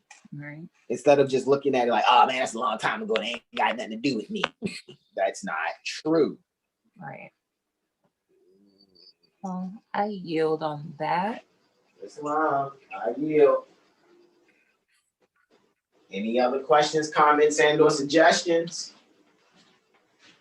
To just show a little bit. And we didn't even give a whole lot, y'all. We just showing everybody. Y'all see how we just went to just a couple went to a chart, couple little documents. Could we go deeper? Could we go further? Oh, yes. Oh, yes. However, the purpose of this presentation today in Zodiacal Review was also to review our position when pertaining to our international affairs, who we are and where we are. Are there any questions, comments, and or suggestions, guys? I can begin to start wrapping this thing up. Let this thing get published all over the interwebs and whatnot. And one more thing I'll point out pertaining to this chart, and then we can yield, because like you said, we've done. I do. But we were speaking on Mars, right? And Mars is in Leo, and Mars squares Mercury in Scorpio. Mm-hmm. And we were speaking on it's not the 10th house, but it's pretty close to it. And we were speaking on the 10th house energy and what that energy qualifies. I think in a mundane figure would be the judge, right? Right. There's nothing in the 10th except the fact that actually the sun just came out of the 10th house. Actually, just came out of the 10th house. But go ahead. And that just really highlights, what occurs when you are acting as who you are, or communicating the things that you know. Going back to what Brother Corey said earlier, you can only be what you know, which relates to communicating and or your mental process pertaining to whatever you read, whatever it is. It's up to you and how you observe it and apply it to your life. So again, with us being a group, that's all we're really doing, is showing how we all can come together and make the dream work with the team work. Islam, beloved brother. I'm still looking at this chat. There's like I said, there's a couple mothers in the chat. And they're saying yes, group awareness. They've just been commenting as we've been going along. Mother Sahara and Mother Christine. Mother Christine says this has been helpful. She says Islam. She sees the deceit and greed that could possibly, that can be seen, that was, being exercised and purported back then, considering, how we're looking at things. And she says support platform suggestions. Well, for right now, Mother Christine, like I can type here in the chat, I can type, what our Cash App is, if you want to give any type of eleemosynary tuition or of any sort or gifting. It is Cash App Our Astrology. The Cash App is Our Astrology Street. You utilize the caduceus symbol first and then do that. If you don't have that and you have PayPal, just contact us directly at 443-376-8764, and then we'll give you that. We don't utilize the PayPal publicly yet. All righty. But we have a means for you to transact, via that once you speak with us privately. But that's 443-376-8764 is where we want you to call us first. That number is not connected to any PayPals or Cash Apps, but that's what you call first. You call that for full disclosure. All righty, for full disclosure for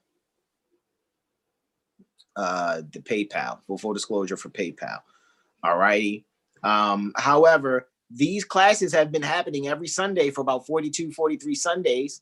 All righty. And normally to get your hand on these archive videos, it's 27 notes for the video. And the videos are normally anywhere from 4 to 4.5 hours long, if not longer. All righty. So that's what you're getting. The information and stuff is free. However, for us to produce this video, guys, because look, we have to transact until we have our consular affairs in order, where we're not transacting finances with Zoom. We're not transacting finances with Xfinity for internet or Comcast or whatever. We have our consular affairs in order where we're not discussing transacting finances for stuff, even though we will get to a point where, okay, if we're not doing that or whatever, hey, Brother Hassan, come teach astrology here. Cool. If you guys got food, clothing, and shelter to honor my energy, and you're honoring my energy with your resourceful energy, then that's what we're really showing and exercising and exhibiting and demonstrating. All righty. So when you guys ask me how to support and we're still spitting out Cash Apps and PayPals, we're not being hypocrites, as much as we're further showing you this is a means that we have to use until we alleviate ourselves of the occupation here. Right. So we're reserving our rights as we do these things. Is that clear? All righty. 443-376-8764 for full disclosure for PayPal. Mother Sekhmet has a comment to add, and I yield the floor to you, Mother Sekhmet. Islam. Islam. So I was looking at Neptune at 24 degrees Libra. 24 degrees Libra. 38 minutes. Got you. So that would be actually squaring where, because so Venus would be ruling over the 8th house, and Venus is ruling over the 3rd. So yes, about instituting something new and unexpected. He even said that in his letter, talking about instituting some new government. So yes, go ahead, I yield, because that's what I automatically see just off of that Neptune in the 8th house in Libra. I yield, go ahead. Is it the 8th house? That's clearly the 8th house, because the 10th house is sitting there where the arrow is to the left. So yeah, so the sun and Mercury and them all in the 9th. That's Neptune is in the 8th in this particular chart. All righty. So that means Venus is ruling the 3rd, pertaining to communication, and the 8th pertaining to inheritance. So there's something being communicated about inheritance in this. See, man, I don't even want to keep saying stuff because I'm giving it away. I want you guys to do it. Go ahead, I yield. Yes. So as far as going back to our resources, right? Because we're looking at degrees, we're looking at the houses and the keywords for all of these. So I was at the houses and house 8. But you're looking for the picture for the chart? No, I'm in the encyclopedia of astrology. Okay. So we can read it together really quickly. All right, that was in the 208s in the houses. I think for house 10, you was around like 208 in the regular pages. Oh, you got it in your hand, so you can match it up. I'm gonna be quiet. No worries. I just want everybody to see what we be getting down with. So yeah, do your thing. Just freeze my hands up, actually. All right. So I was reading from the 8th house delineation of an international figure. So down here. So it says the national treasurer. Double tap on it so it can zoom in. Oh, you already did. Okay, so we're just waiting. Okay, I'm waiting on this to catch up then. I'm sorry. I'm monitoring from my phone, hun. So you're excellent. I yield the floor. Go ahead. No worries. So listen. In a national figure, which, we're talking about international affairs, obviously with these two different nations coming together or this offer from one nation to another, the national treasurer, so the 8th house rather represents the national treasurer as a government official. Distinct from the treasury itself. So George Washington is playing, he's playing boss and as far as their nation's treasure. I mean, to say you're going to institute a new government is saying that you have something that you treasure to be more valuable than that has already been established for you. Right. I yield. And Indeed. so, you know, Neptune is what it's who it answers the question, who am I? Well, yeah, Neptune, and when you look in the definition for aphorism, Neptune answers the question, who is he? Now, now Neptune in this would be, who is this letter? Right. Who is this letter? Uh-huh. Right. And what is the spirit in my basically? What is this letter's spirit? Yes. So the spirit of this letter is basically saying that they're the treasurer, the national treasurer, on behalf of George Washington. Financial relations with and the financial condition and obligations, which is this offer of a new constitution of other countries with respect to the nation for the capital of which the figure is cast. Read that one more time. Yes. So the national treasurer, as a government official, distinct from the treasury itself. Right. So the being that sits the seat for the treasury. Correct. Got you. Financial relations with and the financial condition and obligation of other countries with respect to the nation for the capital of which the figure is cast. And so we're casting this figure because the figure is the chart. And in this letter, George Washington apologizes for not paying the tributes that he was supposed to have been giving. Correct. He's already talking about finances. He's kissing butt. Hey, my man, you know, look, man, forget, you know, I was hoping, please don't cut my head off. Can you hear me out first? I know. I owe you some gold. Can you just hear me out first? Look, see, I was thinking, right? See, what happened was, see, we, you know, the United States of America, we thought proper. I mean, hold on. We were just trying to say whatever words and not get us hurt. And we just hoping that we can run off on. Can we run off on the plug? I know you fronted us a pack, but we about to run off on you. Is that okay? Please don't shoot us while we run off on you. That's what that letter is. Yeah. That's what that letter is. Yes. And if you go and study yourselves and read these letters, don't believe what we're presenting here. Go and further research yourselves and look into these things. All right? And further look into these things yourselves. All righty, so that we, you know, do not have to continue having pressure relief valve commentaries on different platforms talking about how we're going to overcome, how we're going to kumbaya our situation. How you do it is you know your position in history to figure out what your position is currently here. And that is you're an orphan. You're an orphan that's a descendant of someone who fought wars. So we're orphans of the orphans. And you need to recognize that just because you're orphans of the orphans doesn't mean that you're part and parcel to the bloodline that has been overthrown and even documented to further overthrowing by George Washington's letter. Is that clear? Yes. All right. Any other questions, comments, and or suggestions? We're at 17 minutes after 1600. This has been excellent. And like I said, I just wanted to get this down. Hey, I just thought it was a great conversation. We were speaking just casually. And I was like, you know what? This has to go on the record. We have to speak openly about this. People have to really see that these are real conversations that we have. We're not BSing over here. All righty. Any questions, comments, and or suggestions?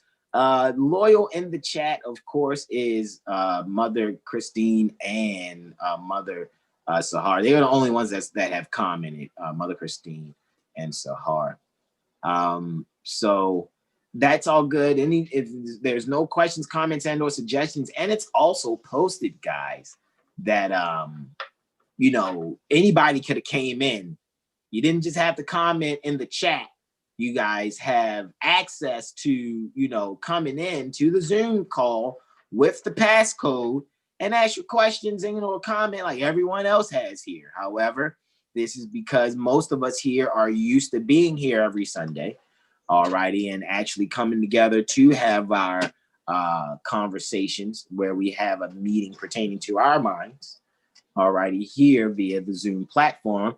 It just so happens that today I was like, heck, let's just go live. I'm on the iPad and it's offering me YouTube. So, hey, let's just go live on YouTube. Let's start doing that. Next Sunday is the third and final cycle for the Astrology 101 workshops, Zodiacal review. Then we're going to have 7 cycles after that, I think, of Prophet Noble Drew Ali University, if I'm not mistaken, or is it 4? I got to really see where we are because I do want to get started on the workshop on the 18th March is what I think. I want to start right after the vernal equinox.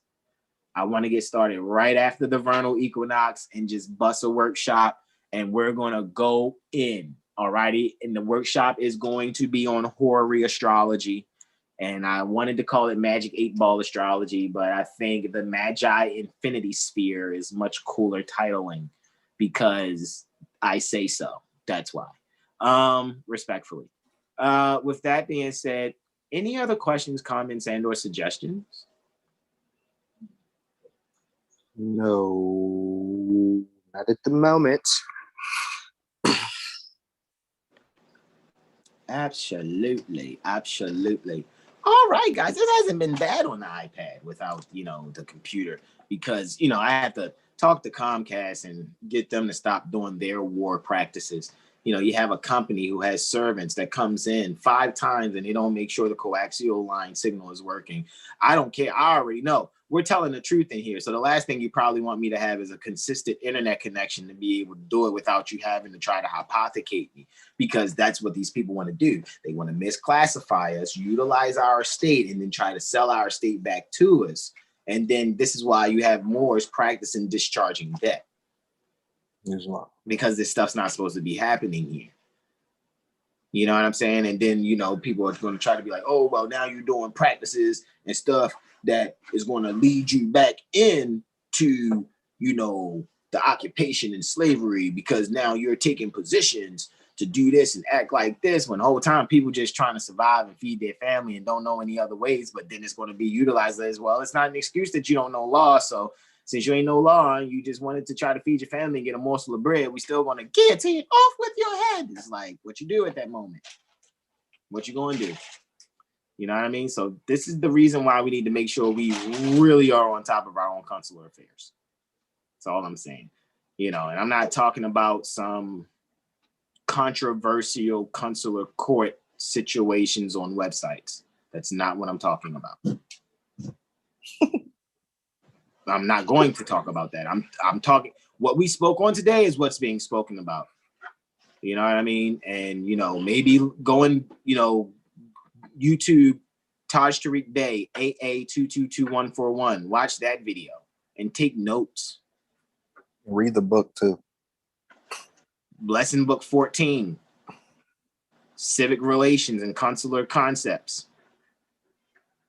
It's like 52 pages. It's not long. All righty. Yeah.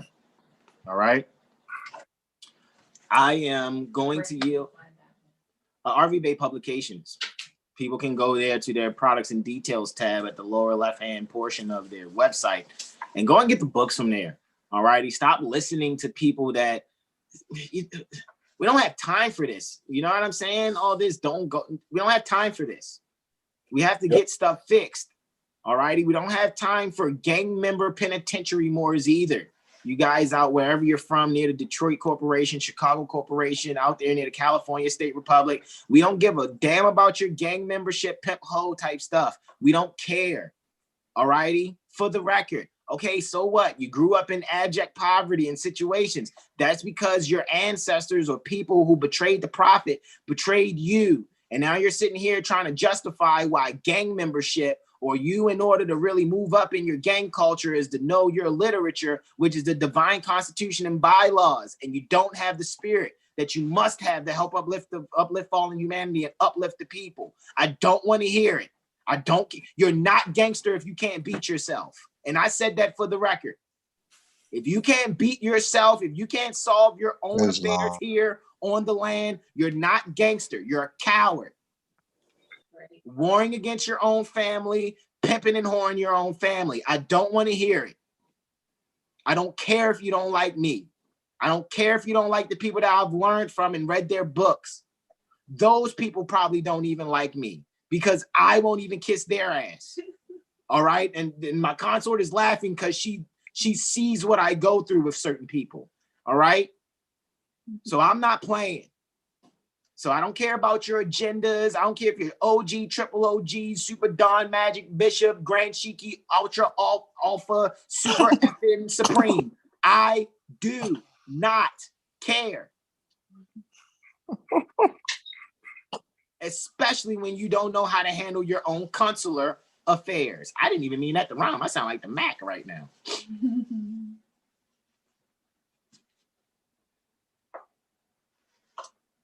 You can't beat yourself. Stop worrying about beating someone else outside of yourself. You're a coward. Islam. 443-376-8764. 7hillstar@gmail.com. 7hillstar.com. Hassan Ghazi Obey @gmail.com. My Astrology Street @gmail.com. First Aid Ministry @gmail.com.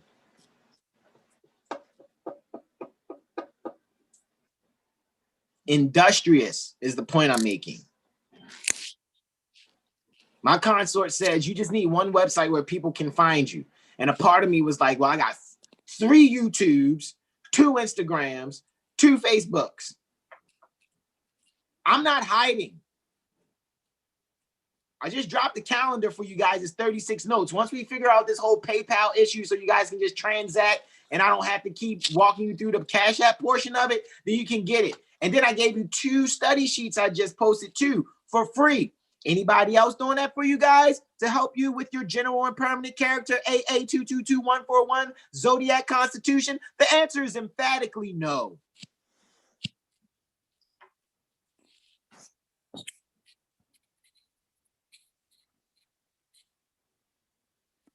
All righty. Any questions, comments, and/or suggestions? Mother Christine says love, peace, truth, freedom, justice. Must be personal. Okay. Well, I guess, yeah, you must have a personal interaction within yourself, that love, truth, peace, freedom, and justice within, right? Indeed. Guys, declare and proclaim your nationality, all righty? I haven't made the announcements yet. However, people know I give nationality cards. They know I issue nationality cards, baptismal records, in lieu pertaining to what baptismal is. It's washing your mind from the dirty mindsets you're coming from. And there's a record to that, provided you need it, because the birth certificate record is countered by baptismal records. You don't need the birth certificate instrument, provided you have a baptismal record.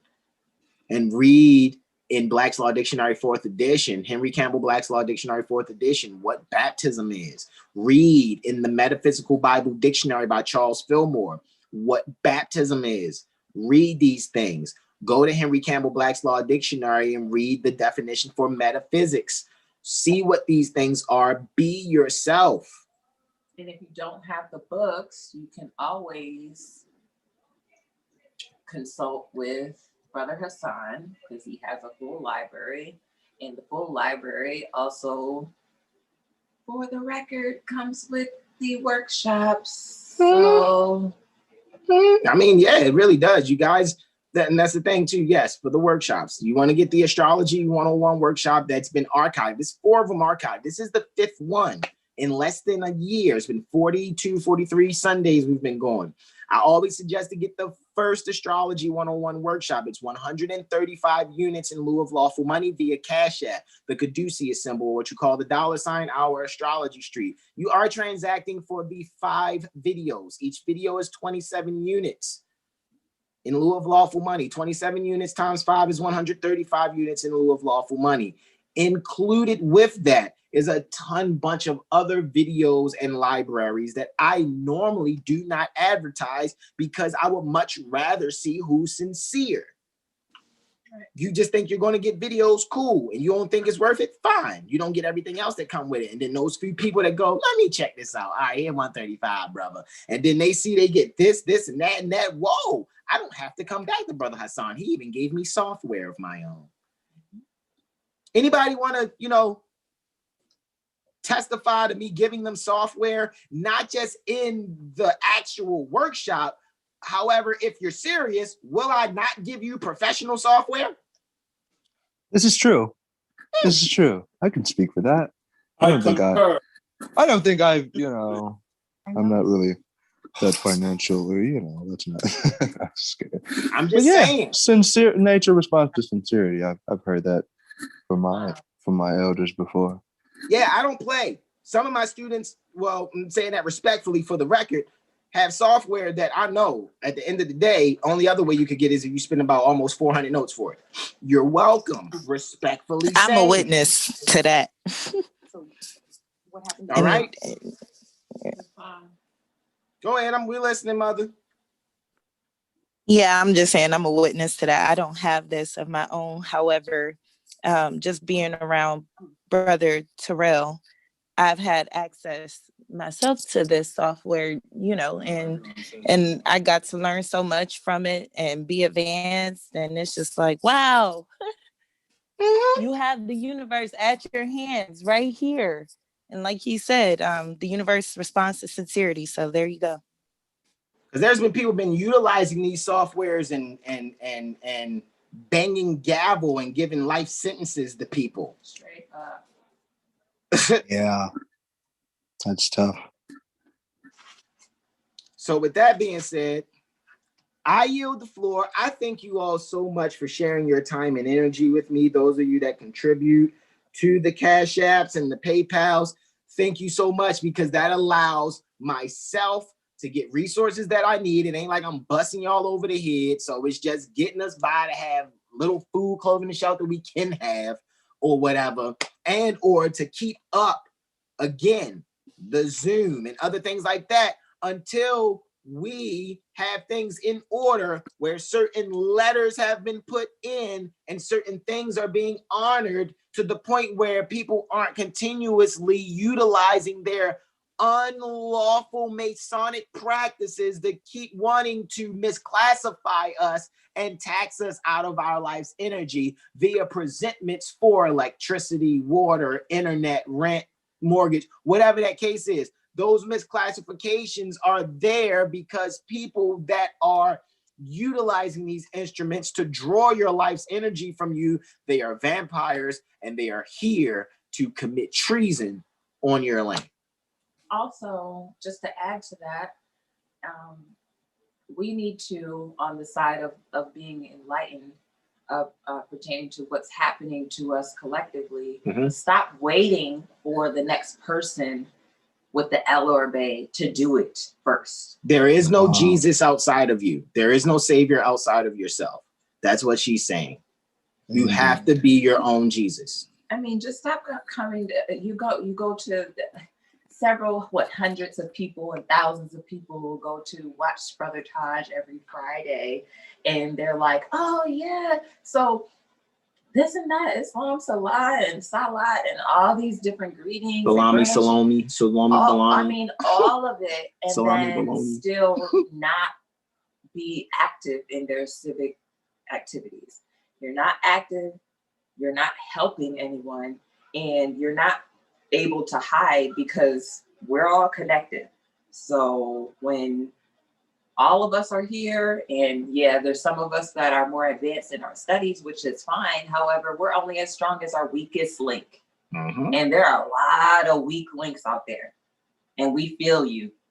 We see you in your demonstration. We can hear you. We read your posts. We see your comments. We know who you are because you're arrogant and have a nerve to talk. Not the good arrogant. There's some good arrogance out there. Some good arrogance mean you standing on your square, you ain't moving. But the other arrogance is the kind that won't accept that you don't know, that you don't accept the fact that you won't admit that you don't know. But go ahead. It's the in between. You're almost worse than the Black, Negro, and colored who's living in their ignorant bliss because you know better and you're still not doing better. Islam. Can you say that again? Can you say that again, please? I'm sorry. I'm sorry. It's like people knowing better and they're not doing better. Golly, yo. It's worse than the Negro, Black, and colored who knows who they are. Mm-hmm. It is. Mm-hmm. It's way Yeah. worse.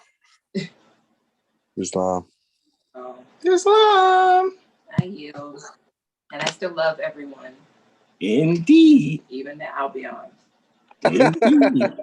I do. Oh, that's our son and daughters, the Albion. Indeed. You already know Clock of Destiny Book 2, man. Manassas is, again, another portion before the introduction, before the table of contents pertaining to Clock of Destiny Book 2. All righty. Any other questions, comments, and or suggestions from the mothers, from my brothers? This was lovely. This was great. And like you Absolutely. just said, we are very forgiving people. So, that's just what it is. And I know I got some downloading to do of last Sunday's video and put it in a drive, and then I'll download this YouTube video and put it in a drive too.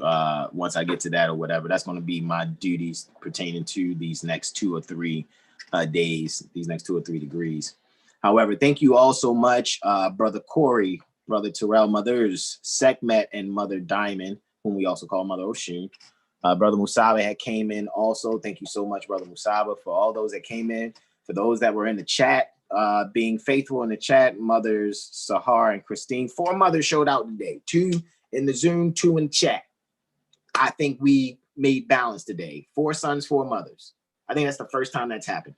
Yay. Like that. It's been a balanced set of pertaining to mothers and sons. I think this is excellent. All right. So with that being said, you all, we thank you so much for sharing your time and energy with us now and in times to come, because this is going to be documented on the YouTube, and we're going to share it and put it on out there to people. All righty. And take notes and make your criticisms, and don't believe anything we've presented. Try to prove it wrong. When you prove it right, teach your family and assist us to do more good. All right. With that, you all, I say namaste, namaste, namaste. Thank you all so much. Islam, Islam, Islam. Peace. Namaste. Peace, everyone.